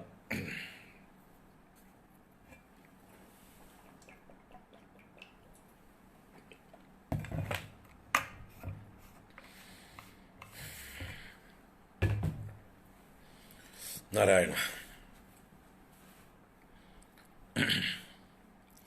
നമുക്ക് കഥയിലേക്ക് വരാം. സ്വയംഭുവ മനുവിൻ്റെ കാലത്തായിരുന്നു കർദമൻ്റെയും കാലം എന്ന് പറഞ്ഞുകൊണ്ടാണ് ആ മനു തൻ്റെ മന്വന്തരം ഭഗവാന്റെ കഥകൾ പറഞ്ഞുകൊണ്ട് ഭഗവാനെ സ്മരിച്ചുകൊണ്ട് കഴിച്ചുകൂട്ടി എന്ന് പറഞ്ഞ് തത്ര സമയേ, അതേ സമയത്ത് കർദമാക്യ ദ്രുഹിണച്ചായ ഭവഃ, ബ്രഹ്മദേവന്റെ നിഴലിൽ നിന്നുണ്ടായ കർദമൻ എന്നു പേരുള്ള ആള് തദീയവാചാ ധൃതസർഗരസഃ, ആ ബ്രഹ്മാവിന്റെ വാക്കിൽ നിന്ന് സർഗത്തിൽ രസമുള്ളവനായി തീർന്നു. എന്ന് പറഞ്ഞാൽ സൃഷ്ടിപ്രക്രിയ ചെയ്യുവാൻ, ഗൃഹസ്ഥാശ്രമിയായി തീരുവാൻ, പ്രവൃത്തി ധർമ്മത്തിൽ തൽപരനായി തീർന്നു. അങ്ങനെയുള്ള അദ്ദേഹം തൻ്റെ അവസരം കാത്തിരിക്കുകയാണ്. അങ്ങയെ തപസ് ചെയ്തുകൊണ്ട് നിസർഗരമ്യം ഭഗവൻ ത്വാം അയുധം സമാഹ ശിഷേവേ, പ്രകൃത്യാ തന്നെ നൈസർഗികമായി മനോഹരനായിരിക്കുന്ന അങ്ങയെ 10,000 വർഷം അദ്ദേഹം സേവിച്ചുകൊണ്ട് കഴിച്ചുകൂട്ടി. അങ്ങനെയുള്ള അദ്ദേഹത്തിൻ്റെ മുമ്പിൽ, ഹേ ഗുരുവായൂരപ്പ, അങ്ങ് ആ ഗരുഡോപരി കാളമേഘം പോലെ മനോഹരമായിട്ടുള്ള കറുത്ത മൂർത്തിയോടുകൂടെ കയ്യിലൊരു താമരയും കറക്കിക്കൊണ്ട് പുഞ്ചിരിക്കുന്ന മുഖത്തോടു കൂടിയിട്ട് ആ കർദമന്റെ മുമ്പിൽ അങ്ങയുടെ വപുസ്സിനെ അങ്ങ് ആവിഷ്കരിച്ചില്ലേ? പുളകാവൃതനായ അവൻ അങ്ങയെ സ്തുതിച്ചുകൊണ്ട് നിൽക്കുമ്പോൾ അങ്ങ് അവന് വാഗ്ദാനങ്ങൾ കൊടുത്തു. അങ്ങ് അവന് വരങ്ങൾ കൊടുത്തു, അനുഗ്രഹങ്ങൾ കൊടുത്തു. എന്തൊക്കെയാണ്? മനുപുത്രിയെ അങ്ങേ ആ കർദമന് ഭാര്യയായിട്ടും ആ മനുപുത്രിയിൽ 9 പുത്രിമാരുണ്ടാവുമെന്നും കപിലനായി താൻ തന്നെ പുത്രനായി അവതരിക്കുമെന്നും അവസാനം അങ്ങേക്ക് സ്വഗതിയും ഈശ്വരപ്രാപ്തിയും അനുഗ്രഹിച്ചുകൊണ്ട് അങ്ങ് നിർഗതനായി പോയില്ലേ, അങ്ങ് അന്തർദാനം ചെയ്തില്ലേ. അങ്ങനെ അദ്ദേഹം കാത്തിരിക്കുമ്പോൾ രണ്ടാം ദിവസം ആ കർദമ പ്രജാപതിയുടെ ആശ്രമത്തിലേക്ക്, ആ ബിന്ദു സരസിൻ്റെ സമീപത്തേക്ക് മനു ശതരൂപാദേവിയായ ഭാര്യയോടും ഗുണവതിയായ പുത്രിയായ ദേവഹൂതിയോടും അങ്ങയുടെ പ്രേരണ കൊണ്ട് നാരദനാൽ ഉപദേശിക്കപ്പെട്ടവനായിട്ട് കാത്തിരിക്കുന്നവനായ കർദമന്റെ സമക്ഷത്തിലേക്ക് എത്തിച്ചേർന്നില്ലേ. അങ്ങനെ ആ മനുവിനാൽ ഉപഹരിക്കപ്പെട്ടതായിട്ടുള്ള ദേവഹൂതിയെ, തരുണീരത്നത്തെ പ്രാപിച്ച ആ കർദമൻ അങ്ങയുടെ അർച്ചനയിൽ തന്നെ നിർവൃതനായി കഴിഞ്ഞുകൂടി. പിന്നീട് അവളിൽ അദ്ദേഹം പ്രസാദിച്ചു. അവളുടെ ദൃഢശുശ്രൂഷണയാ, അവളുടെ ചിരകാലമായ ശുശ്രൂഷ കൊണ്ട് അങ്ങ് അവളിൽ പ്രസാദിച്ചു, സന്തുഷ്ടനായി. ഇന്നലെ നമ്മൾ ഇവിടുന്നാണ് നിർത്തിയത്. അപ്പോൾ ഈ കർദമൻ മനുവിൻ്റെ മകളെ വിവാഹം കഴിക്കുമ്പോൾ കർദമൻ തന്നെ സ്വയംഭുവ മനു വന്നപ്പോൾ കർദമനോട് അവതരിപ്പിക്കുന്നുണ്ട്. മനു കർദമന്റെ ആശ്രമത്തിലേക്ക് വരുമ്പോൾ കർദമൻ മനുവിനെ സ്വീകരിക്കുന്ന രംഗമുണ്ട്. ഭാഗവതത്തിൽ അതിഗംഭീരമാണ്, അതിമനോഹരമാണ്. കാരണം തൻ്റെ ഗൃഹത്തിൽ വന്ന അതിഥിയാണ് ആര്? മനു. ആ അതിഥിയായ മനുവിനെ കർദമൻ എങ്ങനെ സ്വീകരിക്കുന്നു? ബ്രാഹ്മണനാണ് കർദമൻ, അതിഥിയായ മനു ക്ഷത്രിയനാണ്, രാജാവാണ് അല്ലേ? അദ്ദേഹം ഭരണം നടത്തുന്ന ആളാണ്, ക്ഷത്രിയനാണ്, ക്ഷത്രിയ ധർമ്മം സ്വീകരിച്ചിട്ടുള്ള ആളാണ്. രണ്ടുപേരും ആരാണ്? ബ്രഹ്മാവിൻ്റെ മക്കളാണ്. കർദമൻ ജ്യേഷ്ഠനാണ്, മനു അനുജനാണ്. അപ്പോൾ ജ്യേഷ്ഠനും അനുജനും തമ്മിലുള്ള ബന്ധമാണിത്. അപ്പോൾ ഒരാൾ ബ്രാഹ്മണനും ഒരാൾ ക്ഷത്രിയനോ പ്രവൃത്തി കൊണ്ട്. കർദമൻ ബ്രാഹ്മണ ജീവിതം, മനു ക്ഷത്രിയ ജീവിതം. അപ്പോൾ ക്ഷത്രിയനായിട്ടുള്ള മനു കർദമന്റെ ആശ്രമത്തിലേക്ക് വന്നപ്പോൾ രാജാവാണ്, ചക്രവർത്തിയാണ്. ആ ചക്രവർത്തിയെ മര്യാദ കൊടുത്ത് സ്വീകരിക്കുന്നു ബ്രാഹ്മണനായ കർദമ പ്രജാപതി. കാല് കഴുകാനുള്ള വെള്ളമൊക്കെ കൊടുത്ത് സ്വാഗതം പറഞ്ഞ് ആസനം കൊടുത്ത് ഇരുത്തി, എന്താ പറയുക, അതിഥിയോട് പറയേണ്ട മര്യാദകളൊക്കെ പറയുന്നു. അത് കഴിഞ്ഞ് കർദമൻ ചോദിക്കുന്നുണ്ട്, ഇപ്പോൾ അങ്ങ് എന്തിനു വന്നു എന്ന് ഞാൻ ചോദിക്കാൻ പാടില്ല വാസ്തവത്തിൽ. കാരണം അങ്ങ് സർവ്വഭൂമിക്കും അധിപനായിട്ടുള്ള ആളാണ്. സർവ്വഭൂമിക്കും അധിപനായിട്ടുള്ള ഒരാൾക്ക് ഭൂമിയിൽ എവിടെ വേണമെങ്കിൽ എപ്പോൾ വേണമെങ്കിൽ പോകാം. മാത്രമല്ല പോകണം. ഒരു രാജാവിൻ്റെ ധർമ്മമാണത്. രാജാവ് എപ്പോഴും ഭൂമിയിൽ സഞ്ചരിച്ചു കൊണ്ടിരുന്നാലേ അദ്ദേഹത്തിൻ്റെ ഭരണം നന്നാവുകയുള്ളൂ, അദ്ദേഹത്തിൻ്റെ പ്രജകൾക്ക് ക്ഷേമമുണ്ടാവുകയുള്ളൂ. അതുകൊണ്ട് അങ്ങയുടെ ധർമ്മമാണ് ചെയ്തുകൊണ്ടിരിക്കുന്നത്. അതുകൊണ്ട് ഞാൻ എന്തിനു വന്നു എന്ന് ചോദിക്കുന്നത് മര്യാദയല്ല. ഇതൊക്കെയാണ് വാക്കുകൾ. അപ്പം അതിലൂടെ എന്താ പറയുന്ന? വാസ്തവത്തിൽ ഈ കർദമ പ്രജാപതി പറയുന്ന വാക്കുകൾ ക്ഷത്രിയ ധർമ്മത്തെ സൂചിപ്പിക്കുകയാണ്, ക്ഷത്രിയന്മാരുടെ മഹത്വത്തെ സൂചിപ്പിക്കുകയാണ്. നിങ്ങൾ എന്താണ് ചെയ്യേണ്ടത്? ക്ഷത്രിയന്മാരായിട്ടുള്ള നിങ്ങൾ എപ്പോഴും കറങ്ങിക്കൊണ്ടിരിക്കണം, രാജ്യം മുഴുവൻ സഞ്ചരിച്ചു കൊണ്ടിരിക്കണം. അപ്പോഴേ പ്രജകളുടെ ക്ഷേമം നേരിട്ട് അറിയാൻ പറ്റുള്ളൂ. അല്ലെങ്കിൽ നിങ്ങൾക്ക് സെക്കൻഡ് ഹാൻഡ് നോളജേ ഉണ്ടാവുള്ളൂ. ആരെങ്കിലും പറഞ്ഞ് എന്തെങ്കിലും പറയുന്ന കാര്യങ്ങളെ നിങ്ങൾക്ക് അറിയുള്ളൂ. അവരവരുടേതായിട്ടുള്ള എന്താ പറയുക, ബുദ്ധിയുടെ വൈകല്യത്തിലൂടെ അവതരിപ്പിക്കപ്പെടുന്ന പരദൂഷണങ്ങളായിരിക്കും നിങ്ങൾ കേൾക്കാനിടയാവുക. നിങ്ങൾക്ക് നേരിട്ട് കാര്യങ്ങൾ അറിയാൻ പറ്റില്ല, പ്രജകളുടെ അനുഭവങ്ങൾ എന്താണെന്ന് അറിയാൻ പറ്റില്ല. അപ്പോൾ പ്രജകളുടെ ക്ഷേമം ഒരു രാജാവ് നേരിട്ട് ചെന്ന് കാണുന്നതാണ് ഏറ്റവും ഉത്തമം. നേരിട്ട് കാണണം, അദ്ദേഹത്തിൻ്റെ വിശ്വസ്തന്മാരായ ചാരന്മാരിലൂടെ അറിയണം. അങ്ങനെ പ്രജകളുടെ മനസ്സിരിപ്പ് അറിയണം. പ്രജകൾ രാജാവിൽ സന്തുഷ്ടനാണോ? രാജാവിനെ കുറിച്ച് എന്ത് പറയണോ പ്രജകൾ? രാജാവിൻ്റെ ഭരണവ്യവസ്ഥകളൊക്കെ പ്രജകൾക്ക് ഇഷ്ടമാവുന്നുണ്ടോ? അവരുടെ ക്ഷേമത്തിന് ഉതകുന്നുണ്ടോ എന്ന് രാജാവ് എപ്പോഴും അവയർനെസ് ഉണ്ടാവണം. അത് സ്വയം പ്രച്ഛന്ന വേഷനായിട്ടൊക്കെ അലയാം, പ്രജകളുടെ ഇടയിലൂടെ പ്രച്ഛന്ന വേഷനായിട്ട് അലയാം, ചാരന്മാരെ കൊണ്ട് അന്വേഷിപ്പിക്കാം. അതുമാത്രമല്ലാതെ സ്വയം രാജകീയമായിട്ടുള്ള പ്രൗഢിയോടുകൂടെ സഞ്ചരിക്കാം. ഇങ്ങനെ 3 പ്രകാരത്തിൽ രാജാവ് പ്രജകളുടെ ഇടയിൽ സഞ്ചരിക്കണം. ചാരദൃഷ്ടി കൊണ്ടും താൻ തന്നെ സ്വയം പ്രച്ഛന്ന വേഷത്തിലൂടെയും താൻ തന്നെ നേരിട്ട് തൻ്റെ പ്രഭാവം പ്രകടിപ്പിച്ചുകൊണ്ടും ജനങ്ങൾക്ക് രാജാവ് കൂടെയുണ്ട് എന്നുള്ളൊരു ഫീൽ ഉണ്ടാവണം.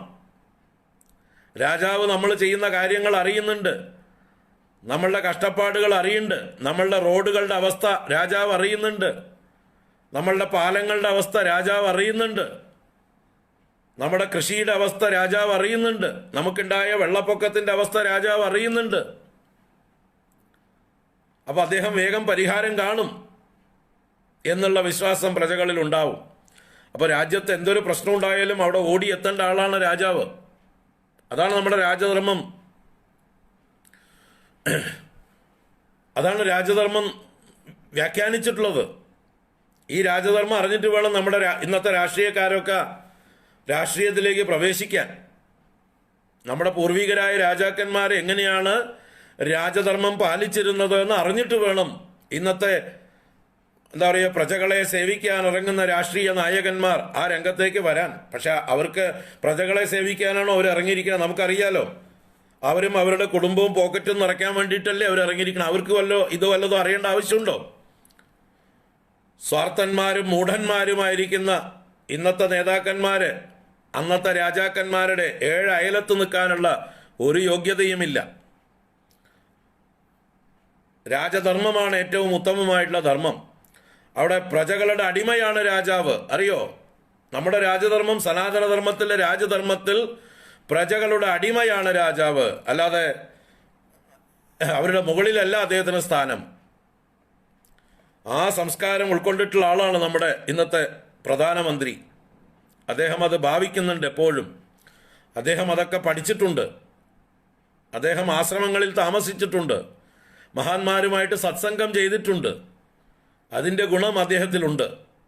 അദ്ദേഹം എവിടെ ചെന്നാലും താണ് വണങ്ങുന്നത് നിങ്ങൾ കാണൂ. വൃദ്ധന്മാര് അദ്ദേഹം അവാർഡ് കൊടുക്കുകയാണെങ്കിൽ അദ്ദേഹത്തെ നമസ്കരിക്കാൻ അദ്ദേഹം അനുവദിക്കാറില്ല, അങ്ങോട്ട് കാലുതൊട്ട് വണങ്ങുന്നത് കാണൂ നിങ്ങൾ. എവിടെ പോയാലും വൃദ്ധന്മാരെ കാലുതൊട്ട് വണങ്ങുന്ന ആ ഒരു സമ്പ്രദായം അത് രാജാക്കന്മാരുടെ സമ്പ്രദായമാണ്. അറിവുള്ളവരെ വണങ്ങുന്നതായിട്ടുള്ള സമ്പ്രദായം അത് നമ്മുടെ രാജധർമ്മമാണ്. അതിൻ്റെ 7 അയലത്ത് വരാൻ യോഗ്യതയുള്ളവരല്ല എന്നുള്ളതായിട്ടുള്ള നമ്മുടെ ഈ രാഷ്ട്രീയക്കാരൊന്നും. നമ്മുടെ ചരിത്രങ്ങൾ പഠിക്കട്ടെ, നമ്മുടെ ഇതിഹാസ പുരാണങ്ങൾ അവർ പഠിക്കട്ടെ. അത് വെറുതെ MT എഴുതിയ നോവല് വായിച്ചാലൊന്നും മനസ്സിലാവില്ല. അത് വെറും MT ആണ്. അതിന് വരണം ധർമ്മശാസ്ത്രങ്ങൾ അറിയുന്ന ആചാര്യന്മാരെടുത്ത് വരണം പഠിക്കാൻ. ഗുരുകുലത്തിൽ വരണം. ധർമ്മശാസ്ത്രങ്ങൾ അറിയുന്ന ആചാര്യന്മാരെടുത്ത് വേണം ഈ ഇതിഹാസങ്ങളൊക്കെ പഠിക്കാൻ. അല്ലാതെ വല്ലവനും എഴുതിയ കഥയൊക്കെ വായിച്ചാൽ അവൻ്റെ തലയിൽ കിടക്കുന്നതൊക്കെ നമ്മുടെ തലയിൽ കിടക്കും. അല്ലാതെ ധർമ്മശാസ്ത്രം അറിയില്ല അവർക്കൊന്നും, മൂഢന്മാർക്ക്. അപ്പോൾ രാജധർമ്മം എന്താണെന്ന് അറിയണം. അതാണ് ഇവിടെ കർദമ പ്രജാപതി പറയുന്നത്. അങ്ങിപ്പോൾ സഞ്ചരിക്കുന്നത് അങ്ങയുടെ ധർമ്മം ചെയ്യുകയാണ്. അങ്ങ് ചുറ്റി സഞ്ചരിച്ചില്ലെങ്കിൽ പ്രജകൾ അവരുടെ ധർമ്മം ചെയ്യുകയില്ല. ഓരോരുത്തരും അവരുടെ ഡ്യൂട്ടിയിൽ നിന്ന് വിമുഖരായി പോകും. അപ്പം അങ്ങ് ജാഗ്രതയോടുകൂടി സഞ്ചരിക്കുന്നത് കൊണ്ടാണ് എല്ലാവരും അവരവരുടെ കർമ്മങ്ങളിൽ നല്ല ആഭിമുഖ്യത്തോടു കൂടി ഇരിക്കുന്നത്, ഉത്സുകരായിരിക്കുന്നത് എന്ന് മര്യാദ പറഞ്ഞിട്ട് ചോദിക്കുന്നുണ്ട്. എന്നാലും എന്തെങ്കിലും വിശേഷമുണ്ടോ? എന്താ കാരണം? ഭഗവാൻ പറഞ്ഞിട്ട് പോയല്ലോ, വരം കൊടുത്തപ്പോൾ ഭഗവാൻ പറഞ്ഞല്ലോ, ഇന്നേക്ക് മറ്റന്നാൾ സ്വയംഭുവ മനു വന്ന് അദ്ദേഹത്തിൻ്റെ മകളെ അങ്ങേക്ക് പത്നിയായി തരും എന്ന് ഭഗവാൻ പറഞ്ഞതിനെ ഓർത്തുകൊണ്ടാണ് കർദമ പ്രജാപതി ഇദ്ദേഹത്തോട് ചോദിച്ചത്.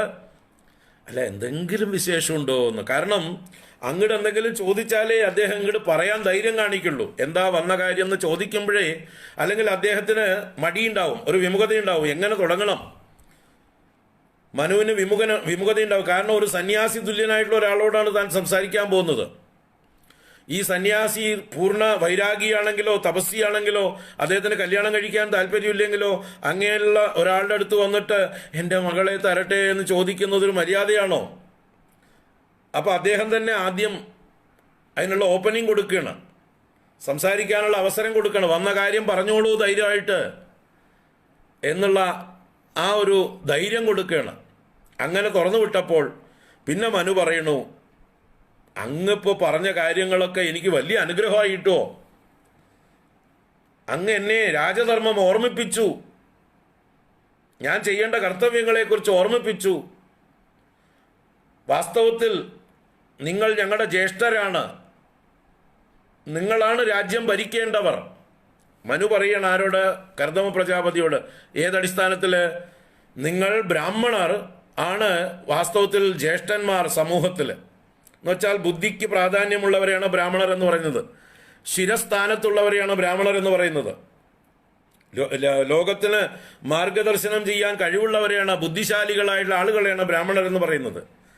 അപ്പം അങ്ങനെയുള്ള നിസ്വാർത്ഥരും നിസ്സംഗരും തപസ്വികളും ദീർഘദർശികളും ലോകം നന്നായിരിക്കണം, ലോകാ സമസ്ത സുഖിനോ ഭവന്തു എന്ന് ചിന്തിക്കുന്നവരുമായിട്ടുള്ള നിങ്ങളെപ്പോലെയുള്ള ശ്രേഷ്ഠ പുരുഷന്മാർ വേണം ഈ രാജ്യം ഭരിക്കേണ്ടത്.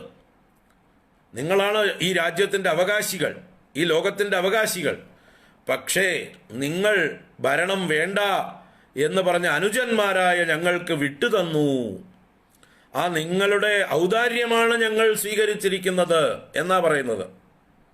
ബ്രാഹ്മണർ വേണ്ട എന്ന് പറഞ്ഞ് ക്ഷത്രിയർക്ക് വിട്ടുകൊടുത്തിരിക്കുകയാണ്. അപ്പൊ നിങ്ങൾക്ക് വേണ്ടി ഞങ്ങൾ ഭരിക്കുന്നു എന്ന് മനു തുറന്നു പറയുന്നു, യാതൊരു സങ്കോചവുമില്ലാതെ ആ വിനയം പ്രകടിപ്പിക്കുന്നു. നിങ്ങളാണ് യഥാർത്ഥത്തിൽ ഭരിക്കാൻ യോഗ്യർ, പക്ഷെ നിങ്ങൾക്കതിൽ താല്പര്യമില്ലാത്തത് കൊണ്ട് നിങ്ങൾ ഞങ്ങൾക്ക് അനുവദിച്ചു തന്നിരിക്കുന്നു. അങ്ങനെ ക്ഷത്രിയന്മാരായ ഞങ്ങൾ ഭരണാധികാരികളായി തീർന്നിരിക്കുന്നു. ആ ഞങ്ങളെ അനുജന്മാരെ ഉത്തരവാദിത്വം ബോധ്യപ്പെടുത്തി തന്ന അങ്ങയുടെ വാക്കുകൾക്ക് എങ്ങനെയാ നന്ദി പറയേണ്ടതെന്ന് എനിക്കറിയില്ല. ഇങ്ങനെ പറഞ്ഞിട്ടാണ് ആ ക്ഷത്രിയ ധർമ്മം രാജധർമ്മം ഒക്കെ ഓർമ്മിപ്പിച്ചുകൊണ്ട് പിന്നീട് വന്ന കാര്യത്തിലേക്ക് കടക്കുകയാണ്. വന്ന കാര്യം എന്താന്ന് വെച്ചാൽ, എൻ്റെ മകൾ ദേവഹൂതി എന്ന് പറയുന്ന ദേവി എല്ലാ നല്ല ഗുണങ്ങളും ഉള്ളവളായിട്ട് ഞാൻ അവളെ വളർത്തിയിട്ടുണ്ട്. അവൾക്ക് നാരദാദി മഹർഷിമാരിൽ നിന്ന് അങ്ങയെക്കുറിച്ച് കേട്ടറിഞ്ഞ് അങ്ങയെ വിവാഹം കഴിക്കണമെന്ന് ആഗ്രഹമുണ്ട്. അങ്ങയ്ക്ക് വിരോധമില്ലെങ്കിൽ, സമ്മതമാണെങ്കിൽ അങ്ങ് അവളെ സ്വീകരിക്കേണ്ടതാണ്. ഞാൻ അവളെ അങ്ങേക്ക് കന്യാദാനമായി നൽകാൻ വേണ്ടി വന്നതാണ് എന്ന് പേടിച്ച് മടിച്ച് പറയുകയാണ്. അത് പറയാൻ കാത്തിരിക്കുകയാണ് ആര്? കർദമ പ്രജാപതി. അദ്ദേഹം ഉടനെ തുറന്നു പറഞ്ഞു, ചിരിച്ചുകൊണ്ട് പറഞ്ഞു, ആരാണ് അങ്ങയുടെ മകളെ പോലെ ഒരാളെ കിട്ടിയാൽ വേണ്ട എന്ന് പറയുക? ഇത്രയും യോഗ്യതകളുള്ള, ഇത്രയും നന്മകളുള്ള, സുന്ദരിയുമായ, എല്ലാ കുലീനതകളും തികഞ്ഞ അങ്ങയുടെ മകളെ പോലൊരു യോഗ്യയായിട്ടുള്ള അനുകൂലയായിട്ടുള്ള ഒരു പത്നിയെ, കന്യകയെ വേണ്ട എന്ന് ഞാൻ അത്രയ്ക്ക് വിവരമില്ലാത്ത ആളൊന്നുമല്ല. സ്വയം പറയുക, ഞാൻ അത്രയ്ക്ക് മൂഢനൊന്നുമല്ല. ഞാൻ പൂർണ്ണ മനസ്സോടെ സ്വാഗതം ചെയ്യുന്നു, തന്നോളൂ, എനിക്ക് സമ്മതം. അങ്ങനെ ആ സമ്മതം അദ്ദേഹം പ്രകടിപ്പിക്കുന്നതും മനുവിന് സന്തോഷമായി. അങ്ങനെയാണ് പിന്നെ രഥത്തിൽ നിന്ന് ദേവഹൂതി ദേവിയെയും ശതരൂപാദേവിയെയും കൊണ്ടുവന്ന് ഇവിടെ വെച്ച് അഗ്നി സാക്ഷിയായിട്ട്, വേറെ ആരുമില്ല കാര്യമായിട്ട്, മനുവിൻ്റെ കാർമ്മികത്വത്തിൽ തന്നെ ആ കർദമ പ്രജാപതിക്ക് കന്യകയായിട്ടുള്ള ദേവഹൂതിയെ ദാനം ചെയ്തു കൊടുക്കുന്നു. സിമ്പിളായിട്ടുള്ള വിവാഹം ആ പർണശാലയിൽ വെച്ച് തന്നെ. അതോടൊപ്പം രഥത്തിൽ കുറേ ധനം അഥവാ ഇവിടെ ഉപയോഗിക്കാനുള്ളതായിട്ടുള്ള പാത്രങ്ങളും വസ്ത്രങ്ങളും ഒക്കെ അച്ഛൻ കൊണ്ടുവന്നിട്ടുണ്ട് മകൾക്ക് സമ്മാനമായിട്ട്. അതൊക്കെ ഇവിടെ മകൾക്ക് കൊടുത്തിട്ടും പോവുകയാണ്. മകൾ ഇനി ബുദ്ധിമുട്ടേണ്ട, മകളുടെ ഭർത്താവും തപസ്വിയാണ്, അദ്ദേഹത്തിനും അതൊരു ബുദ്ധിമുട്ടാവരുത് ഇവളെ ചുമക്കാൻ. അപ്പോൾ തന്നാലാവുന്ന രാജകീയമായിട്ടുള്ള കാര്യങ്ങളൊക്കെ അദ്ദേഹം ഇവിടെ മകൾക്ക് കൊടുത്തിട്ട് മകൾക്ക് നല്ല ഉപദേശങ്ങൾ, പതിവ്രതാ ധർമ്മങ്ങളെയും ഉപദേശിച്ചിട്ടാണ് അദ്ദേഹം സങ്കടത്തോടു കൂടിയിട്ടാണ് പോയ. മകളെ പിരിയുന്ന വിരഹ ദുഃഖം പ്രകടിപ്പിച്ചുകൊണ്ട് തന്നെയാണ് പോയത്. അമ്മയും അതുപോലെ ഉപദേശങ്ങളൊക്കെ കൊടുത്തുകൊണ്ട് പോയി.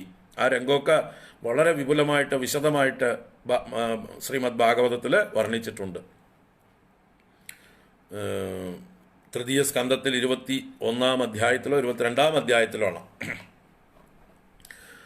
അങ്ങനെയുള്ള ആ മനു മടങ്ങിപ്പോയ ശേഷം അദ്ദേഹത്തിൻ്റെ തപസ്സും അദ്ദേഹത്തിൻ്റെ ഭഗവത് പ്രാപ്തിയൊക്കെ വർണ്ണിക്കുന്നുണ്ട് അവിടെ 21-ാം അധ്യായത്തിൽ തന്നെ. അതിനുശേഷം 22 മുതൽക്കാണ് കർദമൻ്റെയും ദേവഹൂതിയുടെയും ദാമ്പത്യം, അവരുടെ ജീവിതം വർണ്ണിക്കുന്നത്. അപ്പോൾ പതിവ്രതയായ ആ ദേവഹൂതി ദേവി കർദമ പ്രജാപതിയെ ശുശ്രൂഷിച്ചുകൊണ്ട് താൻ അവിടെ ഉണ്ടെന്ന് പോലും അറിയിക്കാതെ കർദമൻ്റെ പുറകിൽ നിന്നുകൊണ്ട് വളരെ കാലം സേവിച്ചു. അങ്ങനെയാണ് യാദൃച്ഛികമായി തൻ്റെ മുമ്പിൽപ്പെട്ടതായിട്ടുള്ള ദേവിയെ വളരെ മെലിഞ്ഞവളും വസ്ത്രങ്ങളെല്ലാം ജീർണിച്ചവളുമായി കണ്ട് ഇദ്ദേഹത്തിന് സങ്കടമാകുന്നത്. അയ്യോ, നിന്നെ ഞാൻ ഇത്രയും കാലം ശ്രദ്ധിച്ചില്ലല്ലോ, ഞാൻ അവഗണിച്ചുവല്ലോ, ഞാൻ എൻ്റെ തന്നെ ആ സംസ്കാരം കൊണ്ട് എൻ്റെ തന്നെ കർമ്മങ്ങളിൽ ഭഗവാനെ പൂജിക്കുന്നതിൽ മുഴുകി കഴിച്ചുകൂട്ടി ഇത്രയും കാലം നിന്നെക്കുറിച്ച് ഞാൻ വിസ്മരിച്ചു, എന്നോട് ക്ഷമിക്കണം, നിന്റെ ആഗ്രഹങ്ങൾ എന്താണെച്ചാലും പറഞ്ഞോളൂ, ഞാനത് സാധിച്ചു തരും എന്ന് പറയണം. അപ്പോണ്ടോ ദേവിക്ക് വല്ല കൂസലും? ദേവി ഇത്രയും കാലം തപസ് ശീലിച്ചു പോയി. അതുകൊണ്ട് ദേവിക്ക് ഈ ജീർണിച്ച പോലെയുള്ള ഈ ശരീരം കൊണ്ട് ഇനി എന്താഗ്രഹം? നല്ല കാലത്ത് യൗവനത്തിൽ നല്ല സുന്ദരിയായിരുന്നപ്പോൾ നടക്കാത്ത കാര്യങ്ങൾ ഇനി എന്തിനാ ഈ വയസ്സുകാലത്ത് എന്ന് പറഞ്ഞ പോലെ ദേവിക്ക് ഒന്നും പറയാനുണ്ടായിരുന്നില്ല. അപ്പോഴാണ് കർദമ പ്രജാപതി പറഞ്ഞു, ആ സരസിൽ ചെന്നൊന്ന് കുളിച്ചിട്ട് വരൂ. ഏത് സരസ്? ആ ബിന്ദു സരസ്, ഭഗവാന്റെ കണ്ണുനീർ ബിന്ദുക്കൾ വീണ ആ സരസിൽ ചെന്ന് കുളിച്ചിട്ട് വരൂ എന്ന് പറഞ്ഞു. ദേവി ചെന്നു. ആ സരസിൽ ചെന്ന് കുളിച്ച് പൊങ്ങിയപ്പോഴേക്കും ആള് മാറി. പഴയ ദേവഹൂതി, ഏത് മനു കൊണ്ടുവന്നു കൊടുത്ത ദേവഹൂതിയേക്കാൾ സുന്ദരിയായി, നല്ല യൗവനയുക്തയായി, സുന്ദരിയായി, വിവിധ ആഭരണങ്ങളും വസ്ത്രഭൂഷാദികളും ധരിച്ച അപ്സരസിനേക്കാൾ സുന്ദരികളായിട്ട് ആ അനേക ദാസിമാരാൽ സേവിതയായിട്ട് ദേവി പുറത്തേക്ക് വന്നു. അപ്പോഴേക്കും ഇവിടെ കർദമ പ്രജാപതി സ്വയം സ്വന്തം ശരീരം കാമദേവനേക്കാൾ സുന്ദരമാക്കി മാറ്റി. കാമദേവൻ കണ്ടാൽ നാണിച്ചു പോകും, അതിനേക്കാൾ സുന്ദരമായിട്ടുള്ള ശരീരം തൻ്റെ ആ തപസിദ്ധി കൊണ്ട്, യോഗസിദ്ധി കൊണ്ട് അദ്ദേഹം നിർമ്മിച്ചു. മാത്രമല്ല, ശരീരം മാത്രം പോരല്ലോ, ഭോഗങ്ങൾ, ഉപഭോഗ വസ്തുക്കൾ വേണ്ടേ? നല്ലൊരു 7 നില വിമാനം, ഇത് വിമാനം, സഞ്ചരിക്കുന്ന വിമാനം തന്നെ.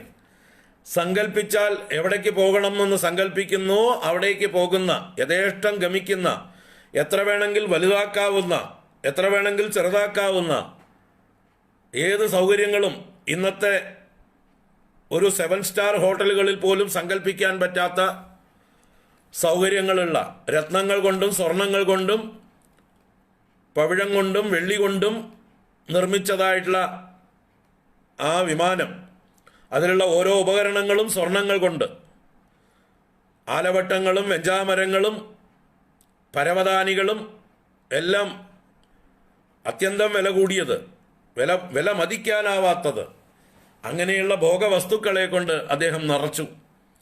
ആ 7 നിലയിലുള്ള ഓരോ നിലയിലും ഓരോന്നിനു വേണ്ടിയിട്ട് എന്ന് പറയേണ്ടതില്ല. കളിക്കാനുള്ളൊരു നില, ഭക്ഷണം കഴിക്കാനുള്ളൊരു നില, ഉറങ്ങാനുള്ളൊരു നില,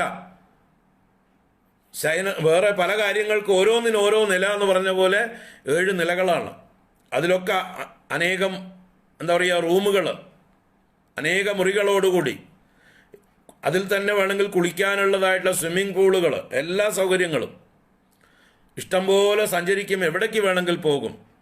അങ്ങനെയുള്ള ആ വിമാനം നിർമ്മിച്ചു കൊണ്ടുവന്നു അദ്ദേഹം നിർത്തി. അവിടെ ദേവഹൂതി കുളി കഴിഞ്ഞ് സുന്ദരിയായിട്ട് വന്നപ്പോൾ ആ ദേവഹൂതിയുടെ കൈപിടിച്ച് അദ്ദേഹവുമായിട്ട് കയറി. ഈ രണ്ടുപേരും വിമാനത്തിൽ കയറി ദാസിമാരുമായിട്ട് പോകാത്ത ലോകങ്ങളില്ല, കാണാത്ത എന്താ പറയുക സ്ഥലങ്ങളില്ല. ആ ദേവിക്ക് വേണ്ടി അദ്ദേഹം ദേവേന്ദ്രൻ്റെ നന്ദനവനം എന്നുള്ള ഉദ്യാനത്തിലും, കുബേരൻ്റെ അളകാപുരിയിലുള്ളതായിട്ടുള്ള ഉദ്യാനത്തിലും, വരുണൻ്റെ ഉദ്യാനത്തിലും, അഗ്നിദേവൻ്റെ ഉദ്യാനത്തിലും, വായുദേവൻ്റെ ഉദ്യാനത്തിലും, യമൻ്റെ ഉദ്യാനത്തിലും എന്ന് പറഞ്ഞാൽ ഓരോ അഷ്ടദിക്പാലകന്മാർക്ക് പ്രത്യേകം ഉദ്യാനങ്ങളുണ്ട്. അവിടെയൊക്കെ കൊണ്ടുപോയി കാണിച്ചു കൊടുത്ത്, അവിടെയൊക്കെ ഇഷ്ടം പോലെ രമിച്ച്, അവിടെയൊക്കെയുള്ള ജലാശയങ്ങളിൽ ക്രീഡിച്ച് 100 ദിവ്യ സംവത്സരങ്ങൾ ഈ വിമാനത്തിൽ സഞ്ചരിച്ചുകൊണ്ട് എല്ലാ ലോകങ്ങളും കാണിച്ചു കൊടുത്തുകൊണ്ട് ഈ ദേവിയെ തിരിച്ചു ശുശ്രൂഷിച്ചു. ആര്? കർദമൻ. തന്നെ ഇത്രയും കാലം തപസ്സിലൂടെ ശുശ്രൂഷിച്ച ആ ദേവിക്ക് പ്രതിഫലമായിട്ട് അങ്ങോട്ട് തിരിച്ച് കർദമ പ്രജാപതി തനിക്ക് ഒരു ശരീരം പോരാ എന്ന് തോന്നിയിട്ട് 9 ശരീരങ്ങൾ എടുത്തു എന്നാണ് പറഞ്ഞത്. ആ 9 ശരീരങ്ങൾ എടുത്ത് 9 ശരീരങ്ങളെ കൊണ്ട് ദേവഹൂതിയെ സന്തോഷിപ്പിച്ചു. ദേവഹൂതിയുടെ ദാസനെ പോലെ പ്രവർത്തിച്ചു. അത്ര സന്തോഷിപ്പിച്ചുകൊണ്ട് 100 സംവത്സരങ്ങൾ കഴിച്ചുകൂട്ടി. അങ്ങനെ അവസാനം ദേവിക്ക് ഗർഭിണിയാവുകയും 9 കന്യകമാരുണ്ടാവുകയും ചെയ്തു. അവരാണ് വസിഷ്ഠന്റെ പത്നിയായ അരുന്ധതി, അത്രിയുടെ പത്നിയായ അനസൂയ, അങ്ങനെയുള്ള 9 പേരുണ്ട്. ആ 9 കന്യകമാര് ഇവർക്ക് ഉണ്ടാവുന്നു. അപ്പോൾ കന്യകമാരുണ്ടായതോടുകൂടിയിട്ട് നമ്മുടെ കർദമ പ്രജാപതി ഭാര്യയോട് പറഞ്ഞു, അതേ ഇനി ഞാൻ പൊക്കോട്ടെ, എൻ്റെ യാത്ര ഞാൻ തുടരുകയാണ്. ഏത് യാത്ര?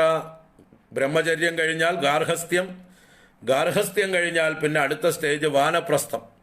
അപ്പോൾ വാനപ്രസ്ഥനും സന്യാസിയുമായി ഞാൻ മുന്നോട്ട് പോവുകയാണ് എന്ന് പറഞ്ഞ് യാത്ര പറയാൻ നിൽക്കുകയാണ്. അപ്പോഴാണ് ദേവി വളരെ വിഷമിച്ചുകൊണ്ട് പറയുന്നത്, അല്ല, ഇപ്പോൾ ഉള്ളത് 9 കന്യകമാരാ, ഇവരെ വിവാഹം കഴിപ്പിച്ച് അയച്ചു കൊടുക്കണ്ടേ? ഇവരെ ആർക്കെങ്കിലും കൊടുത്തിട്ട് വേണ്ടേ അങ്ങ് പോകാൻ? മാത്രമല്ല എന്നെ നോക്കാൻ ആരെങ്കിലും വേണ്ടേ? ഞാൻ വയസ്സുകാലത്ത് ഈ വൃദ്ധയായ സ്ത്രീ, എന്നെ നോക്കാൻ ഒരാൾ വേണ്ടേ? അതിനൊരു പുരുഷൻ, ഒരു ആൺകുട്ടിയെ തന്നിട്ട് വേണം അങ്ങ് പോകാൻ എന്ന് ധാർമ്മികമായിട്ടുള്ളൊരു ആവശ്യം ദേവി പറഞ്ഞു. ഇത് കേട്ടപ്പോഴാണ് അദ്ദേഹത്തിന് ഓർമ്മ വന്നത്. എന്ത്? ഭഗവാൻ പറഞ്ഞിരുന്നത് എന്താ? ഭഗവാൻ പറഞ്ഞിരുന്നത്, ഞാൻ തന്നെ അങ്ങേക്ക് പുത്രനായി കപിലൻ എന്ന പേരിൽ അവതരിക്കും എന്നുള്ള കാര്യം കർദമ പ്രജാപതിക്ക് ഓർമ്മ വന്നു. അദ്ദേഹം ഭാര്യയോട് പറഞ്ഞു, തീർച്ചയായിട്ടും നീ ഭഗവാനെ ഭജിച്ചോ, ഭഗവാൻ തന്നെ നമ്മുടെ പുത്രനായിട്ട് അവതരിക്കും എന്ന് പറഞ്ഞ് കർദമ പ്രജാപതി പറഞ്ഞതനുസരിച്ച് ദേവി ഭഗവാനെ ഭജിക്കുന്നു. അങ്ങനെ ആ ഭഗവാനാണ് പിന്നെ പുത്രനായിട്ട് അവതരിക്കുന്നത്, കപിലനായിട്ട് അവതരിക്കുന്നത്. അപ്പോൾ ഈ ഒരു കാര്യം വിവാഹ സമയത്ത് തന്നെ നമ്മുടെ കർദമ പ്രജാപതി മനുവിനോടും പറയുന്നുണ്ട്. ഏത് കാര്യം? അതെ, വിവാഹം കഴിക്കുന്നത് ശരി തന്നെ, ഞാൻ സമ്മതിച്ചു. പക്ഷേ മക്കളുണ്ടായാൽ ഞാൻ വാനപ്രസ്ഥ സന്യാസങ്ങൾ സ്വീകരിച്ചു പോകും കേട്ടോ എന്ന് ദേവഹൂതിയുടെ അച്ഛനായ മനുവിനോട് വിവാഹ സമയത്ത് പറയുമ്പോൾ മനു അത് സമ്മതിക്കുന്നുണ്ട്. കാരണം മനുവിൻ്റെ ധർമ്മം അതാണ്. മനുസ്മൃതി എഴുതിയത് മനുവാണ്. ആ മനുസ്മൃതിയിൽ എന്താ എഴുതിയിട്ടുള്ളത്? വർണ്ണാശ്രമ ധർമ്മങ്ങളാണ്. അപ്പോൾ ആശ്രമധർമ്മങ്ങളിൽ ഗാർഹസ്ഥ്യം കഴിഞ്ഞാൽ വാനപ്രസ്ഥം സന്യാസം എഴുതി വെച്ച ആളാണ് ആര്? മനു. ആ മനുവിന് തടയാൻ പറ്റുമോ? തൻ്റെ മരുമകൻ മകളെ ഉപേക്ഷിച്ച് പോകുമെന്ന് പറഞ്ഞാൽ അങ്ങനെ തന്നെയാണ് പോകേണ്ടത് എന്നേ പറയാൻ പറ്റുള്ളൂ. അതന്നെയാണ് ശരി എന്ന് സമ്മതിച്ചിട്ടാണ് പോയത്. അപ്പം മക്കളുണ്ടായാൽ പോകുമെന്ന് വിവാഹ സമയത്തെ കർദമൻ പറഞ്ഞതാണ്, തൻ്റെ ലക്ഷ്യം ഉറപ്പിച്ചതാണ്. അപ്പം അത് പ്രകാരമാണ് 9 കുട്ടികളുണ്ടായപ്പോൾ പോകാൻ നിന്നതും. എന്നാൽ ദേവഹൂതി പ്രകാരം പറഞ്ഞപ്പോൾ പഴയ ഓർമ്മ വരികയും ഭഗവാൻ തന്നെ പുത്രനായിട്ട് അവതരിക്കും എന്നുള്ള ബോധത്തോടെ ഭഗവാനെ ഭജിച്ചുകൊണ്ട് രണ്ടുപേരും കൂടി പിന്നെയും തപസ് തുടരുകയും ആ ഭഗവാൻ തന്നെ നമുക്ക് ശ്ലോകം വായിച്ചിനി പറയാം. സപുനസ്ത്വദുപാസന പ്രഭാവാത് ദയിതാ കാമകൃതേ കൃതേ വിമാനേ വനിതാകുലസംഗുലോ നവാത്മാ വ്യഹരദ്ദേവ പഥേഷു ദേവഹൂത്യാ. സപുനസ്ത്വദുപാസന പ്രഭാവാത് ദയിതാ കാമകൃതേ കൃതേ വിമാനേ വനിതാകുലസംഗുലോ നവാത്മാ വ്യഹരദ്ദേവ പദേഷു ദേവഹൂത്യാ. സഹ പുനഃ അവൻ പിന്നെ, ആരാവൻ?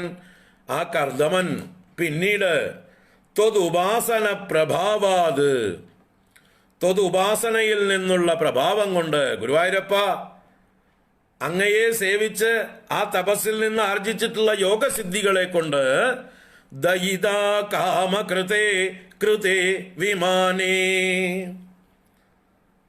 ദൈതയുടെ കാമത്തിനായിക്കൊണ്ട്, കൃതേ എന്ന് പറഞ്ഞാൽ ദൈതാ കാമകൃതേ, ദൈതയുടെ ആഗ്രഹപൂർത്തിക്കായിക്കൊണ്ട് കൃതേ നിർമ്മിക്കപ്പെട്ടതായിട്ടുള്ള വിമാനേ, ആ വിമാനത്തിൽ എന്ത് ചെയ്തു? വ്യഹരത് എന്ന് പറയുന്നുണ്ട്, വിഹരിച്ചു. എങ്ങനെയായിട്ട്? വനിതാകുല സങ്കുലോ, വനിതാകുലങ്ങളാൽ സങ്കുലനായിട്ട് എന്ന് പറഞ്ഞാൽ മറ്റേ ദാസീ സ്ത്രീകൾ, അനേക സ്ത്രീകൾ ദേവഹൂതിയെ ശുശ്രൂഷിച്ചുകൊണ്ട്, വനിതാകുല സങ്കുലഹ നവാത്മാ, നവാത്മാ 9 ശരീരം എടുത്തുകൊണ്ട്, കർദമ പ്രജാപതി 9 മൂർത്തികളെ എടുത്തുകൊണ്ട് ദേവിയെ സന്തോഷിപ്പിച്ചു. നവാത്മാ വ്യഹരത്, വിഹരിച്ചു. എവിടെ? ഏതെങ്കിലും ചുടുകാട്ടിലോ ചാക്കടയിലോ അല്ല വിഹരിച്ചത്. ദേവപദേഷു, ദേവപദേഷു, ദേവന്മാരുടെ മാർഗങ്ങളിൽ എന്നാണ്. ദേവന്മാർ സഞ്ചരിക്കുന്ന മാർഗങ്ങളിൽ, ദേവലോകങ്ങളിൽ എന്നൊക്കെ അർത്ഥം. ദിവ്യഭൂമികളിൽ, നന്ദനാദി ഉദ്യാനങ്ങളിൽ എന്നർത്ഥം. നന്ദനം, ചൈത്രരഥം മുതലായിട്ടുള്ള ഓരോരുത്തരുടെ ഉദ്യാനങ്ങളുണ്ട്. ആ ഉദ്യാനങ്ങളിൽ വ്യഹരത് ദേവപദേഷു ദേവഹൂത്യ, ദേവഹൂത്യ സഹ, ദേവഹൂതിയോടുകൂടെ വ്യഹരത് വിഹരിച്ചു എന്ന് വളരെ പറഞ്ഞ കഥയെ തന്നെ ഇവിടെ സംഗ്രഹിച്ചു പറഞ്ഞത്. സപുനസ്ത്വദുപാസന പ്രഭാവാത് ദയിതാ കാമകൃതേ കൃതേ വിമാനേ വനിതാകുല സങ്കുലോ നവാത്മാ വ്യഹരദ്ദേവപദേഷു ദേവഹൂത്യാ, ദേവഹൂത്യാ സഹ ദേവപദേഷു വ്യഹരത് നവാത്മാ, 9 ശരീരത്തോടുകൂടെ ദാസികളാൽ സേവിതനായി ആ തൻ്റെ ഭാര്യയുടെ ആഗ്രഹ പൂർത്തിക്കായി കൊണ്ട് നിർമ്മിച്ച വിമാനത്തിൽ ആ കർദമൻ സഞ്ചരിച്ചു, വിഹരിച്ചു. ശതവർഷമദ വ്യതീത്യ സോയം നവകന്യാ സമവാപ്യ ധന്യരൂപാ വനയാന സമുദ്യതോപി കാന്താഹിതകൃത് ത്വജ്ജനനോത്സുഗോന്യവാത്സീത്. ശതവർഷമദ വ്യതീത്യ സോയം നവകന്യാ സമവാപ്യ ധന്യരൂപാ വനയാന സമുദ്യതോപി കാന്താഹിതകൃത് ത്വജ്ജനനോത്സുകോന്യവാത്സീത്. എന്തുണ്ടായി? ശതവർഷം അധ വ്യതീത്യ, അധ അനന്തരം ശതവർഷം വ്യതീത്യ, ശതവർഷം 100 വർഷം, വ്യതീത്യ വിശേഷേണ അതീത്യ, വി പ്ലസ് അതീത്യ വ്യതീത്യ, നന്നായി കഴിച്ചു കൂട്ടിയിട്ട്, അതീത്യ എന്ന് പറഞ്ഞാൽ അതിക്രമിച്ചിട്ട്, 100 വർഷം കഴിഞ്ഞു, 100 വർഷം അതിക്രമിച്ചു. അപ്പോൾ സോയം സഹ അയം കർദമഃ നവകന്യാഃ സമവാപ്യ ധന്യരൂപാഃ. നവകന്യാഃ 9 കന്യകമാരെ, എങ്ങനെയുള്ളവര്? ധന്യരൂപാഃ, ആ കന്യകമാരെ വിശേഷിപ്പിച്ചതാണ്. ധന്യരൂപാഃ കന്യാഃ അവാപ്യ, അവാപ്യ പ്രാപിച്ചിട്ട്, സമവാപ്യ നന്നായി പ്രാപിച്ചിട്ട് മക്കളായി ലഭിച്ചു 9 കന്യകമാരെ. അനസൂയാദി 9 കന്യകമാരെ, ധന്യരൂപകളായ കന്യകമാരെ ലഭിച്ചിട്ട് വനയാന സമുദ്യതഃ അപി, വനയാന സമുദ്യതഃ വനത്തിലേക്ക് പോകാൻ, യാനം ചെയ്യുവാൻ സമുദ്യതനായി ഉദ്യമം ചെയ്തു. അപ്പൊ യാത്ര പറഞ്ഞു ഭാര്യയോട്, എന്നാ ഞാൻ പോയിട്ട് വരാട്ടോ, പോയിട്ട് വരാന്നല്ലാട്ടോ, ഞാൻ പോവുകയാണ് കേട്ടോ, ഞാൻ വാനപ്രസ്ഥനായി സന്യാസിയായി പോവുകയാണ് എന്ന് ഉദ്യതനായി. എന്നാൽ അപി എന്ന് പറഞ്ഞു. എന്നാലും വനയാന സമുദ്യതനായപ്പോഴും കാന്താഹിതകൃത്, കാന്താഹിതകൃത്, കാന്തയ്ക്ക് ഹിതം ചെയ്യാൻ, ഭാര്യയുടെ ആഗ്രഹം മാനിച്ച്, അപേക്ഷയെ മാനിച്ച്, അതേ 9 കന്യകമാരെ ആർക്കെങ്കിലുമൊക്കെ ഏൽപ്പിച്ചു കൊടുക്കണം, അവരുടെ വിവാഹം കഴിക്കണം, അത് അങ്ങയുടെ ഉത്തരവാദിത്വമാണ്. കടം വീട്ടിയിട്ട് പോയാൽ മതി, ഡ്യൂട്ടി കഴിഞ്ഞിട്ടേ പോകാവൂ, ഈ ഭാരം മുഴുവൻ എൻ്റെ തലയിൽ വെച്ചിട്ട് പോകരുത് എന്ന് ഓർമ്മിപ്പിച്ചു. അതോടൊപ്പം പുത്രോ രക്ഷതി വാർദ്ധക്യേ എന്ന് എൻ്റെ അച്ഛൻ എഴുതി വെച്ചിട്ടുണ്ട്. അമ്മമാരെ വയസ്സുകാലത്ത് പുത്രന്മാർ രക്ഷിക്കണം. അമ്മമാര് സന്യസിച്ച് പോകാൻ തയ്യാറാണെങ്കിൽ ഭർത്താവിൻ്റെ കൂടെ പോകാം. അതല്ലെങ്കിൽ അമ്മമാർക്ക് സന്യസിക്കാനുള്ള ആഗ്രഹമില്ലെങ്കിൽ ഗൃഹത്തിൽ തന്നെ കഴിയുകയാണെങ്കിൽ ആൺമക്കളുടെ രക്ഷയിൽ കഴിയണം. പുത്രോ രക്ഷതി വാർദ്ധക്യേ എന്ന് എൻ്റെ അച്ഛൻ എഴുതി വെച്ചിട്ടുണ്ട്. അപ്പോൾ എനിക്കൊരു പുത്രനെ തന്നിട്ട് വേണം പോകാൻ എന്ന് പറഞ്ഞപ്പോൾ കാന്താഹിതകൃത്ത്, ഭാര്യയ്ക്ക് ഹിതം ചെയ്യുന്നവനായിട്ട്, ത്വജ്ജനനോത്സുകോ ന്യവാൽസീത്, ഗുരുവായൂരപ്പ അങ്ങ് ജനിക്കാനുള്ള ഉത്സാഹത്തോടു കൂടിയവനായിട്ട് എന്ന് പറഞ്ഞാലോ അങ്ങ് തന്നെ പുത്രനായി ലഭിക്കും എന്നുള്ള ഓർമ്മയോടുകൂടെ അങ്ങ് വാഗ്ദാനം ചെയ്തിട്ടുണ്ടല്ലോ, വരം കൊടുത്തിട്ടുണ്ടല്ലോ, അപ്പൊ അങ്ങ് തന്നെ ജനിക്കും എന്നുള്ള ഉത്സുകനായിട്ട് ന്യവാൽസീത് അവിടെ തന്നെ നിവസിച്ചു. ആ ആശ്രമത്തിൽ തന്നെ പിന്നെയും കുറച്ചു കാലം കഴിച്ചുകൂട്ടി. ഉടനെ തന്നെ പോയില്ല, ഒരു പുത്രൻ ഉണ്ടാവാൻ കാത്തിരുന്നു. ആ പുത്രൻ അങ്ങ് തന്നെ ആയിരിക്കുമെന്ന് അദ്ദേഹത്തിന് അറിയാമായിരുന്നു. അതിനുവേണ്ടി പ്രാർത്ഥിച്ചുകൊണ്ട് കഴിച്ചു. അപ്പോൾ തുടർന്ന് നിജഭർതൃഗിരാ ഭവൻ നിഷേവാ നിരതായാം അധദേവദേവഹൂത്യാം കപിലസ്ത്വമജായധാ ജനാനാം പ്രദയിഷ്യൻ പരമാത്മതത്വവിദ്യാം. നിജഭർതൃഗിരാ ഭവൻ നിഷേവാ നിരതായാം അധദേവദേവഹൂത്യാം കപിലസ്ത്വമജായധാ ജനാനാം പ്രദയിഷ്യൻ പരമാത്മതത്വവിദ്യാം. നിജഭർതൃഗിരാ ഭവൻ നിഷേവാ നിരതായാം അധദേവദേവഹൂത്യാം. ഗുരുവായൂരപ്പനോട് പറയണ, ഹേ ദേവാ, ഗുരുവായൂരപ്പ, ദേവാ എന്നുള്ളതിന് അവതാരങ്ങൾ എടുത്ത് ക്രീഡിക്കുന്നവനീ. ദിവധാതു ദീപ്തൗ ക്രീഡായാം എന്ന് രണ്ട് അർത്ഥങ്ങളാണ്. അപ്പൊ ഇവിടെ ക്രീഡായാം എന്നുള്ള അർത്ഥത്തെ സ്വീകരിച്ചുകൊണ്ട് ദേവൻ എന്ന ശബ്ദത്തിന് ക്രീഡിക്കുന്നവൻ, അവതാര ലീലകളെ ചെയ്യുന്നവൻ എന്നുള്ള അർത്ഥത്തിൽ ദേവ എന്ന് വിളിച്ചു. ഗുരുവായൂരപ്പ, അനേക അവതാരങ്ങൾ എടുത്ത് ലീല ചെയ്തവനല്ലേ അങ്ങ്, അങ്ങനെയുള്ള അങ്ങ് ദേവഹൂതിയിൽ അവതരിക്കുകയാണല്ലേ. അപ്പൊ നിജ ഭർതൃഗിര, തൻ്റെ തന്നെ ഭർത്താവിന്റെ വാക്കനുസരിച്ച്, ഗിര എന്ന് പറഞ്ഞാൽ ഗീ വാക്ക്, ഗിര വാക്കിനാൽ. അപ്പൊ അദ്ദേഹത്തിന്റെ വാക്കുകളെ അനുസരിച്ചുകൊണ്ട് അദ്ദേഹം എന്താ പറഞ്ഞത്? ഭഗവാനെ ഭജിച്ചോളൂ, ഭഗവാൻ തന്നെ നമുക്ക് പുത്രനായിട്ട് ജനിക്കും എന്ന് പറഞ്ഞു. ആ വാക്ക് കേട്ട് ആ വാക്കിനനുസരിച്ച് ഭവൻ നിഷേവാ നിരതായാം, ഗുരുവായൂരപ്പ അങ്ങയെ നിഷേവ ചെയ്യുന്നതിൽ നിരതയായിരുന്നു അവള്. ഭവൻ നിഷേവ ഗുരുവായൂരപ്പനെ നോക്കിയിട്ടാ പറയണ, അങ്ങയെ നിതരാം സേവിക്കുന്നതിൽ, അങ്ങയെ പൂജിക്കുന്നതിൽ നിരതയായിരുന്ന, നിരതായാം ദേവഹൂത്യാം, ആ ദേവഹൂതിയിൽ അല്ലയോ ഗുരുവായൂരപ്പ ദേവാ, കപിലഃ ത്വം അജായത, ത്വം കപിലഃ അജായത, അങ്ങ് കപിലൻ എന്ന പേരിൽ ജ്ഞാനമൂർത്തിയായി അവതരിച്ചുല്ലോ, അജായത ജാതനായല്ലോ.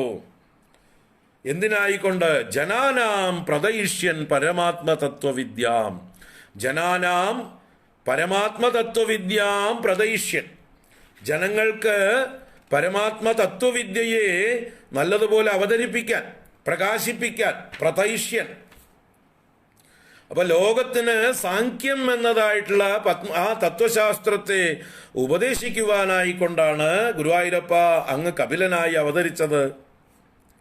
അങ്ങ് ആ ദേവഹൂതി ദേവിയുടെ പുത്രനായിട്ട് അവതരിച്ചുവല്ലോ എന്ന് ഭഗവാനെ നോക്കിക്കൊണ്ട് മേൽപ്പത്തൂർ പറയണം.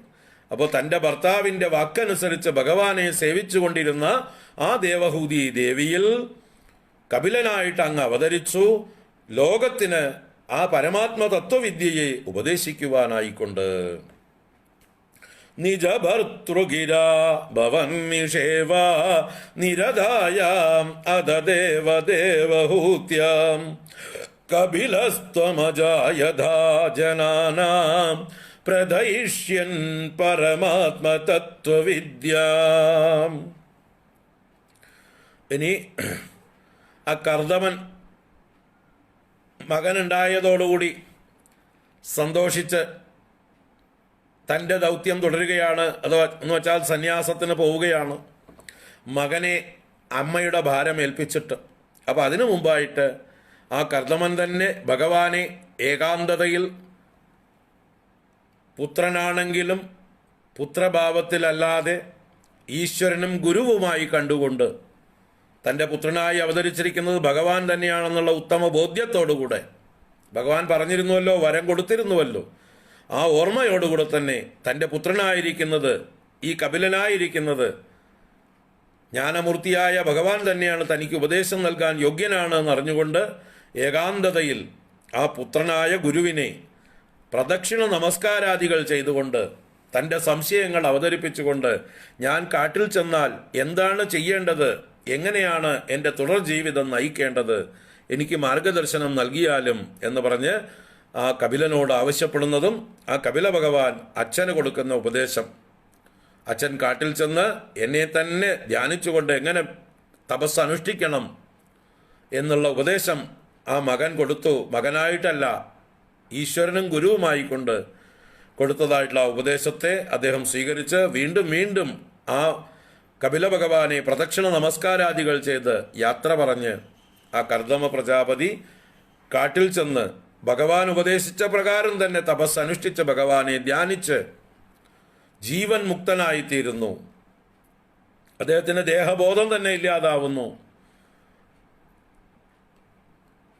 ഒരു അവധൂതനെ പോലെ കുറച്ചു കാലം അദ്ദേഹം കഴിഞ്ഞ് പിന്നീട് ഒരു കാട്ടുതീയിൽ അദ്ദേഹം തൻ്റെ ദേഹത്തെ ഉപേക്ഷിച്ചു എന്ന് പറയുന്നുണ്ട്.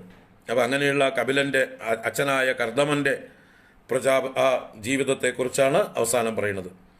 വനമേയുഷി കർദമേ പ്രസന്നേ മദസർവസ്വമുപാദിശൻ ജനന്യൈ കപിലാത്മകവായുമന്ദിരേശ ത്വരിതം ത്വം പരിപാഹി മാം ഗദൗഘാത്.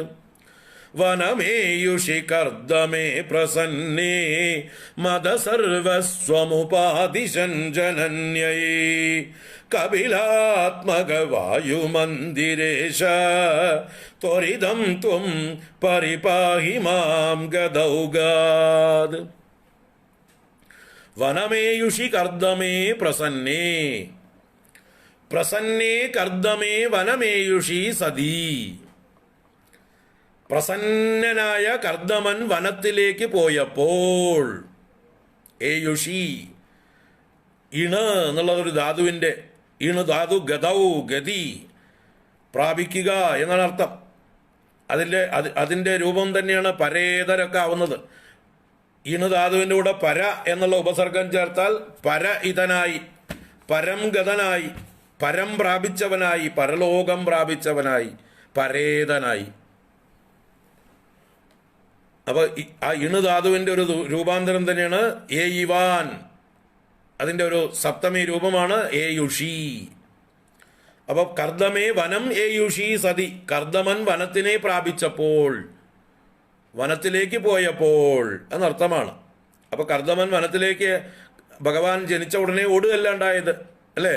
ഭഗവാൻ ജനിച്ചപ്പോൾ ഉടനെ തന്നെ ബ്രഹ്മദേവനും പ്രജാപതിമാരും മറ്റുള്ള ഋഷിമുനിമാരും ഒക്കെ അവിടെ എത്തി. എല്ലാവരും കൂടി ഭഗവാനെ സ്തുതിച്ചു, കപില ഭഗവാനെ സ്തുതിച്ചു ബ്രഹ്മദേവൻ. അതിനുശേഷം ബ്രഹ്മദേവൻ കർദമൻ ബ്രഹ്മദേവന്റെ പുത്രനാണ്. അപ്പോൾ പുത്രനെ അടുത്ത് വിളിച്ച് ബ്രഹ്മദേവൻ പറഞ്ഞു, ഞാൻ നിന്റെ പിതൃ ശുശ്രൂഷയിൽ പ്രീതനായിരിക്കണം കേട്ടോ. നിന്റെ പിതൃ ശുശ്രൂഷയിൽ ഞാൻ പ്രീതനായി. എന്താ അർത്ഥം? അച്ഛൻ അന്ന് പറഞ്ഞതാ, മോനെ നീയും എന്നെ പോലെ സൃഷ്ടികർമ്മങ്ങളിൽ വ്യാപരിക്കണം കേട്ടോ, എന്താ പറയുക, ലോക ജീവിതം നയിക്കണം കേട്ടോ എന്ന് പറഞ്ഞതിനെ അനുസരിച്ചുകൊണ്ട് ഗൃഹസ്ഥ ജീവിതം നയിച്ചത് 9 കന്യകമാരെയും ഒരു പുത്രനെയും ജനിപ്പിച്ചിരിക്കുന്നു. അപ്പം അച്ഛൻ്റെ സംസ്കാരം അത് പിന്തുടർന്നിരിക്കുന്നു, പൈതൃകം സംരക്ഷിച്ചിരിക്കുന്നു. അച്ഛന് സന്തോഷമായി. നീ നമ്മുടെ പാരമ്പര്യം കാത്തു, നിന്നിൽ ഞാൻ പ്രീതനായിരിക്കുന്നു, ഇനി നിന്റെ ഇഷ്ടം പോലെ നിനക്ക് വനവാസത്തിന് വേണമെങ്കിൽ പോകാം കേട്ടോ എന്ന് അച്ഛനും അനുമതി കൊടുത്തു. ബ്രഹ്മദേവൻ തന്നെ പുത്രന് അനുമതി കൊടുത്തു. സൃഷ്ടിക്കാൻ പറഞ്ഞ ആള് തന്നെ സൃഷ്ടി മതിയാക്കാനുള്ള അനുവാദവും കൊടുത്തു എന്നർത്ഥം. സർഗപ്രക്രിയയിലേക്ക് പ്രേരിപ്പിച്ച ആള് തന്നെ സർഗത്തിൽ നിന്ന് വിരമിച്ചോളാനും പറഞ്ഞു. അതുതന്നെയാണ് പ്രകൃതി. ബ്രഹ്മാവ് പറഞ്ഞു എന്ന് പറഞ്ഞാൽ നമ്മളോടും ബ്രഹ്മാവ് പറയാറുണ്ട് പലതും, നമ്മൾ കേൾക്കാറില്ല എന്നേ ഉള്ളൂ, അല്ലേ? ബ്രഹ്മാവ് എന്ന് പറഞ്ഞാൽ ആരാണ്? ലോകം, ഈ ലോകം നമ്മളോട് പലതും ആവശ്യപ്പെടുന്നു. ലോകം നമ്മളോട് മതിയാക്കാൻ പറഞ്ഞാൽ നമുക്ക് നിർത്താം. ഏത് കാര്യവും അങ്ങനെ ആവണം നമ്മൾ, അല്ലേ? ഇപ്പതാ സ്വാമി ഈ ക്ലാസ് എടുക്കുന്നത് ബ്രഹ്മാവ് പറഞ്ഞിട്ടാ. ഇനി ബ്രഹ്മാവ് നിർത്താൻ പറഞ്ഞാൽ സ്വാമി ക്ലാസ് നിർത്തും എന്ന് പറഞ്ഞാൽ എന്താ അർത്ഥം? ബ്രഹ്മാവ് പറയും സ്വാമിയോട് ക്ലാസ് മതിയിട്ടോ എന്ന്. എങ്ങനെ പറയും? നാളെ കേൾക്കാൻ ആരും ഉണ്ടാവില്ല അവിടെ. എല്ലാവരും ഡിസപ്പിയർ ആയിട്ടുണ്ടാവും. എണ്ണം കുറഞ്ഞ് വന്ന് അവസാനം എല്ലാവർക്കും കിട്ടേണ്ടതൊക്കെ കിട്ടിയപ്പോൾ ശരി സ്വാമി ഞങ്ങൾക്ക് കിട്ടേണ്ടതൊക്കെ കിട്ടി, ഞങ്ങൾ പോണോട്ടുവോ എന്ന് പറഞ്ഞ് നിങ്ങളൊക്കെ പോകും. ഓരോരുത്തരായി കൊഴിഞ്ഞു പോകും. അങ്ങനെ നിങ്ങൾക്ക് ഞാൻ ആവശ്യമില്ലാത്തൊരവസ്ഥ വരും. ഇത് നിങ്ങൾ പറയൊന്നും വേണ്ട, എനിക്കറിയാം. ആർക്കും വേണ്ടാത്തൊരവസ്ഥ വരും. അപ്പം നിർത്താം. അപ്പോൾ ബ്രഹ്മാവ് പറഞ്ഞു മതിയിട്ടോ, ആവശ്യക്കാരൊക്കെ കഴിഞ്ഞു, ഇനി കുറച്ച് വിശ്രമിച്ചോളൂ എന്ന് ബ്രഹ്മാവ് എന്നോട് പറയും. ബ്രഹ്മാവ് എന്ന് പറഞ്ഞാൽ സമഷ്ടി മനസ്സാണ്. സമഷ്ടി മനസ്സ് പറയും. നിങ്ങളൊക്കെ കൂടി പറയും, പറയാതെ പറയും. അത് കേൾക്കാൻ നമുക്ക് അറിയണം. ലോകത്തിൻ്റെ ഗതി നമ്മൾ അറിഞ്ഞ് നമ്മളും പ്രവർത്തിക്കണം. നമ്മുടെ റോൾ മനസ്സിലാക്കി നമ്മൾ അതിൽ പ്രവർത്തിക്കണം. ഈ ലോകം എവിടേക്ക് പോകണോ, എന്ത് ചെയ്യണോ, അതിൽ നമ്മൾ എന്താണ് ചെയ്യേണ്ടത്, നമ്മുടെ റോൾ എന്താണെന്ന് അറിഞ്ഞ് അതിനനുസരിച്ച് ചെയ്യുക. നമ്മുടെ റോള് കഴിയുമ്പോൾ നമ്മൾ വേഷം അഴിച്ചു വയ്ക്കുക. ഇത് മനസ്സിലാക്കിയാൽ നമുക്ക് എവിടെയും നമുക്ക് സംഘമില്ലാതെ കാര്യങ്ങൾ നടത്താം. വിഷമമില്ലാതെ നമുക്ക് എവിടുന്നും യാത്ര പറഞ്ഞിറങ്ങാം. എവിടെ ഇരിക്കുമ്പോഴും ഇതൊന്നും പെർമനൻ്റ് അല്ല എന്ന് വിചാരിച്ചുകൊണ്ടിരിക്കാം. ഒന്നും ശാശ്വതമല്ല, ഒന്നും പെർമനൻ്റ് അല്ല. ഇപ്പം തൽക്കാലം ഞാൻ ഇവിടെ ഇരിക്കണു, നാളെ ഞാൻ എവിടെ വേണമെങ്കിലും ഇരിക്കാം, ഇവിടുന്ന് ഇറങ്ങിപ്പോകാൻ ഞാൻ എപ്പോഴോ തയ്യാറാണ് എന്ന് പറഞ്ഞ് നമ്മൾ ഇരുന്നാൽ മൂടും തട്ടി പോകാം നമുക്ക് എവിടേക്കും. അപ്പോൾ മുൻകൂട്ടി അറിയുക, എല്ലാം ലോക സ്വഭാവം അറിയുക. ലോകത്തിന് ആവശ്യമുള്ളത് നമ്മൾ ചെയ്യുക. ആവശ്യമില്ലാതായാൽ പിന്നെ ഭാരമാവാതിരിക്കുക, അവിടുന്ന് പിൻവലിയുക. നമ്മളെ ആർക്കും വേണ്ടാതാവുമ്പോൾ നമ്മൾ അതിന് മുമ്പേ വേണ്ടാതെയാവുക. നിങ്ങൾക്ക് എന്നെ വേണ്ടെങ്കിൽ എനിക്ക് ഇന്നലേ വേണ്ട. നിങ്ങൾക്ക് വേണോ? ഓ ആയിക്കോളൂ, ഞാനും തയ്യാർ. നിങ്ങൾക്ക് വേണ്ടയോ? ഇന്നലേ വേണ്ട എന്ന് നമ്മൾ ഓരോ രംഗത്തും, നമ്മളിരിക്കുന്ന ഓരോ രംഗത്തും നമ്മൾ സ്വയം ഇത് പറഞ്ഞുകൊണ്ടിരിക്കാം. അങ്ങനെ പറഞ്ഞുകൊണ്ടിരുന്നാൽ നമുക്ക് റിട്ടയർ ചെയ്യുമ്പോൾ വിഷമമുണ്ടാവില്ല എന്നർത്ഥം. മറ്റത് കരഞ്ഞുകൊണ്ട് പോണ്ടി വരും നമ്മൾ, അല്ലെങ്കിൽ കരഞ്ഞുകൊണ്ട് പോണ്ടി വരും. ഇത് നമ്മൾ മുൻകൂട്ടി പ്രതീക്ഷിച്ചുകൊണ്ട് തന്നെ. അപ്പം അതാണ് ബ്രഹ്മാവിൻ്റെ വാക്ക് എന്ന് പറയുന്നത്. ആ ബ്രഹ്മാവ് പറഞ്ഞത് കേൾക്കാം നമുക്കൊക്കെ. അപ്പോൾ കർദമനോട് അച്ഛനായ ബ്രഹ്മദേവൻ വന്ന് പറഞ്ഞു, ഞാൻ മുമ്പ് നിന്നോട് സൃഷ്ടിയിൽ ഏർപ്പെടാൻ പറഞ്ഞു, നന്നായിട്ട് നീ ചെയ്തു, എനിക്ക് സന്തോഷമായി മകൻ്റെ പ്രവൃത്തിയിൽ. ഇനി നിന്റെ ഇഷ്ടത്തിനനുസരിച്ച് നിനക്ക് റിട്ടയർ ചെയ്യാം, വനത്തിലേക്ക് പോകാം, സന്യാസിയാകാം. ഇനി നിന്റെ പെൺകുട്ടികളെക്കുറിച്ച് നീ പേടിക്കണ്ട കേട്ടോ, ആ കാര്യം ഞാൻ ഏറ്റു. ആരാ പറയണത്? അച്ഛൻ ബ്രഹ്മാവ്. എന്താ കാരണം? കൊണ്ടുവന്നിട്ടുണ്ട് ആളുകളെ. ആരാണ്? പ്രജാപതിമാര്. ആരൊക്കെയാണ്? അത്രി, വസിഷ്ഠൻ, പുലസ്ത്യൻ, പുലഹൻ, ക്രതു, ആ മുതലായിട്ടുള്ള പ്രജാപതിമാര് 9 പേര് വന്നിട്ടുണ്ട് കൂടെ. ആ 9 പേർക്കും ഈ 9 കന്യകമാരെ വിവാഹം കഴിച്ചു കൊടുത്തോളൂ, ആ ഭാരം ഒഴിച്ചോളൂ, വിവാഹ ചടങ്ങൊക്കെ എൻ്റെ കാർമ്മികത്വത്തിൽ തന്നെ നടക്കട്ടെ എന്ന് പറഞ്ഞ് മഹാപുരോഹിതനായ സാക്ഷാൽ ബ്രഹ്മദേവൻ തന്നെ ഈ മക്കളുടെ 9 പേരുടെയും കല്യാണത്തിന് പുരോഹിതനായി നിന്നുകൊണ്ട് ആ ബ്രാഹ്മണ സമ്പ്രദായ പ്രകാരമുള്ളതായിട്ട് വിവാഹങ്ങൾ പ്രജാപതിമാർക്ക് പ്രാജാപത്യ ധർമ്മം ഉപദേശിച്ചു കൊടുത്തുകൊണ്ട് 9 കന്യകമാരെ, അനസൂയാദികളെ വിവാഹം കഴിച്ചു കൊടുത്ത് ബ്രഹ്മദേവൻ യാത്ര പറഞ്ഞു പോയി. ഈ 9 കന്യകമാരും ഭർത്താക്കന്മാരും കുറച്ചു ദിവസം വിരുന്ന് താമസിച്ചു. അത് കഴിഞ്ഞ് അവരും അച്ഛനമ്മമാരോട് യാത്ര പറഞ്ഞ് അവരവരുടേതായിട്ടുള്ള ആശ്രമങ്ങളിലേക്ക് മടങ്ങിപ്പോയി. അത് കഴിഞ്ഞ് അച്ഛനും അമ്മയും മകനും മാത്രം ബാക്കിയായി. ആ സമയത്താണ് അച്ഛൻ ഏകാന്തത്തിൽ ചെന്ന് മകനോട് ഉപദേശം സ്വീകരിച്ച് യാത്ര പറഞ്ഞ് പ്രണമിച്ച് വനത്തിലേക്ക് പോയി മുക്തനായി തീർന്നത്. ഇനിയിപ്പോൾ ആര് ബാക്കിയുണ്ട്? അമ്മയും മകനും മാത്രം. നവയോഗികളല്ല കേട്ടോ. നവയോഗികളല്ല, നവപ്രജാപതിമാർ. നവയോഗികൾ വേറെ, നവപ്രജാപതിമാർ വേറെ. കൺഫ്യൂഷൻ വേണ്ട. നവയോഗികൾ ഋഷഭന്റെ പുത്രന്മാരായിട്ടുള്ള കവി, ഹരി, അന്തരീക്ഷൻ, പ്രബുദ്ധൻ, പിപ്പലായനൻ, ആവിർഹോത്രൻ, ദ്രുമളൻ, ചമസൻ, കരഭാജനൻ എന്നിങ്ങനെയുള്ള 9 പേരാണ്. അവരല്ല ഇത് അത്രി, വസിഷ്ഠൻ, പുലഹൻ, പുലസ്ത്യൻ, ക്രതു, പേരുകൾ മുമ്പ് പറഞ്ഞിട്ടുണ്ട്, പെട്ടെന്ന് ഓർമ്മ വരില്ല. ആ 9 പേരാണ് പ്രജാപതിമാരാണ്. ഇത് പ്രാജാപത്യം വേറെ. യോഗികള് സന്യാസിമാരായിട്ട് അവധൂതന്മാരായിട്ട് നടക്കുകയാണ് ചെയ്തത്. അവർ വിവാഹം കഴിച്ചിട്ടില്ല. അപ്പൊ കൂട്ടിക്കലർത്തരുത്. വിവാഹം കഴിക്കാതെ നടന്ന നവയോഗികളല്ല, വിവാഹിതരായ പ്രജാപതികൾ. അത് ഞാൻ എന്താ പ്രത്യേകം എടുത്ത് പറഞ്ഞു വെച്ചാൽ, അമ്മ ക്ലാസ്സുകളൊക്കെ എടുക്കുന്ന അമ്മയാണ്, ഭാഗവതമൊക്കെ എടുക്കുന്ന അമ്മമാരാണ്. അവർ എന്തെങ്കിലുമൊക്കെ മനസ്സിലാക്കി എവിടെയെങ്കിലും ചെന്ന് എന്തെങ്കിലും പറഞ്ഞാൽ അത് പിന്നെ തത്തമേ പൂച്ചാന്നായിപ്പോവും.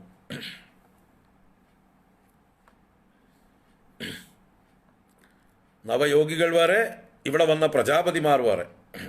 ബ്രഹ്മപുത്രന്മാരായ പ്രജാപതിമാരാണ് ഇവിടെ. ഈ അത്രി മുതലായിട്ടുള്ള ആളുകളാണ് അനസൂയ മുതലായവരെ വിവാഹം കഴിച്ചത്. ഓർമ്മിക്കുക. ഭാഗവതത്തിൽ നല്ലോണം നോക്കിയാൽ കാണാം. തൃതീയ സ്കന്ധത്തിൽ 24-ാം അധ്യായത്തിലാണ് ഇന്നവരെ വിവാഹം കഴിച്ചു എന്ന്. തൃതീയ സ്കന്ധത്തിൽ 24-ലും കാണാം. ചതുർത്ഥ സ്കന്ധത്തിലും 1-ാം അധ്യായത്തിലോ മറ്റോ വീണ്ടും പറയുന്നുണ്ടത്.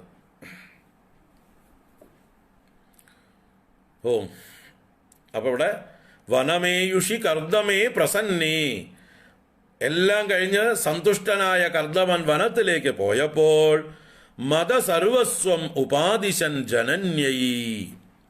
ജനന്യൈ അമ്മയ്ക്കായിക്കൊണ്ട് മതസർവസ്വം ഉപാദിശൻ. ഇവിടെ മതസർവസ്വം എന്ന് പറഞ്ഞാൽ അറിവിന്റെ സർവസ്വം എന്നാണ് അർത്ഥം. അല്ലാതെ ഹിന്ദുമതം, ക്രിസ്ത്യൻ മതം, ഇസ്ലാം മതം മുതലായ മതങ്ങളെ ഉപദേശിച്ചു എന്നല്ല.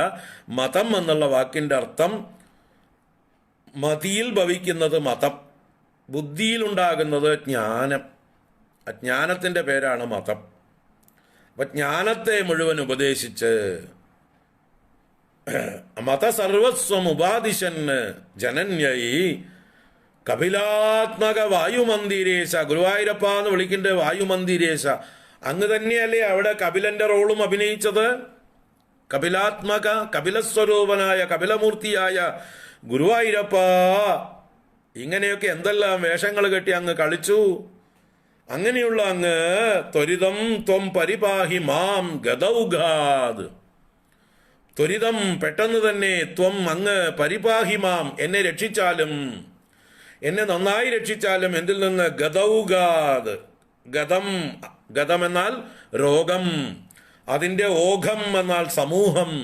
അപ്പൊ രോഗസമൂഹങ്ങളിൽ നിന്ന്, രോഗത്തിന്റെ പിടിയിൽ നിന്ന്, ഈ വാദരോഗത്തിൽ നിന്നും മറ്റു രോഗങ്ങളിൽ നിന്നും എന്നെ അങ്ങ് രക്ഷിച്ചാലും.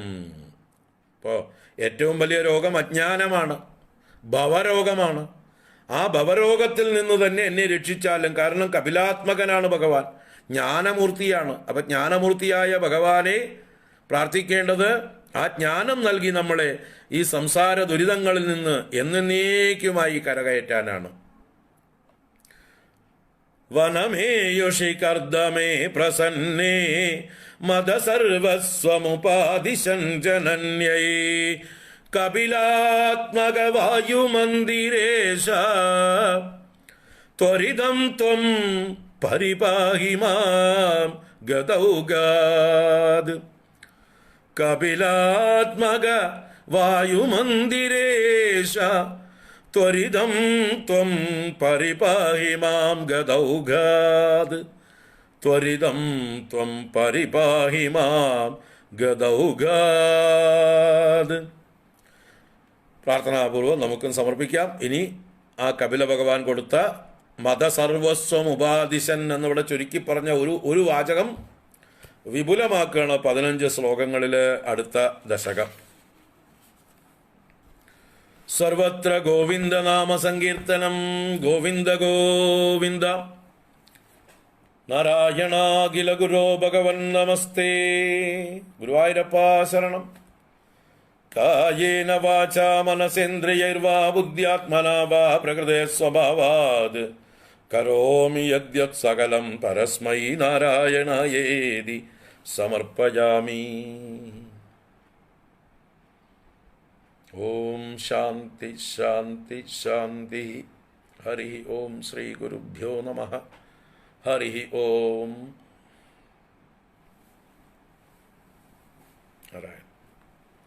എല്ലാവർക്കും ശുഭദിനാശംസകൾ. നാളെ വീണ്ടും കാണാം. വൈകിട്ട് ദേവീ മാഹാത്മ്യമുണ്ട്. കാണാം. ഹരി ഓം. നാരായണ.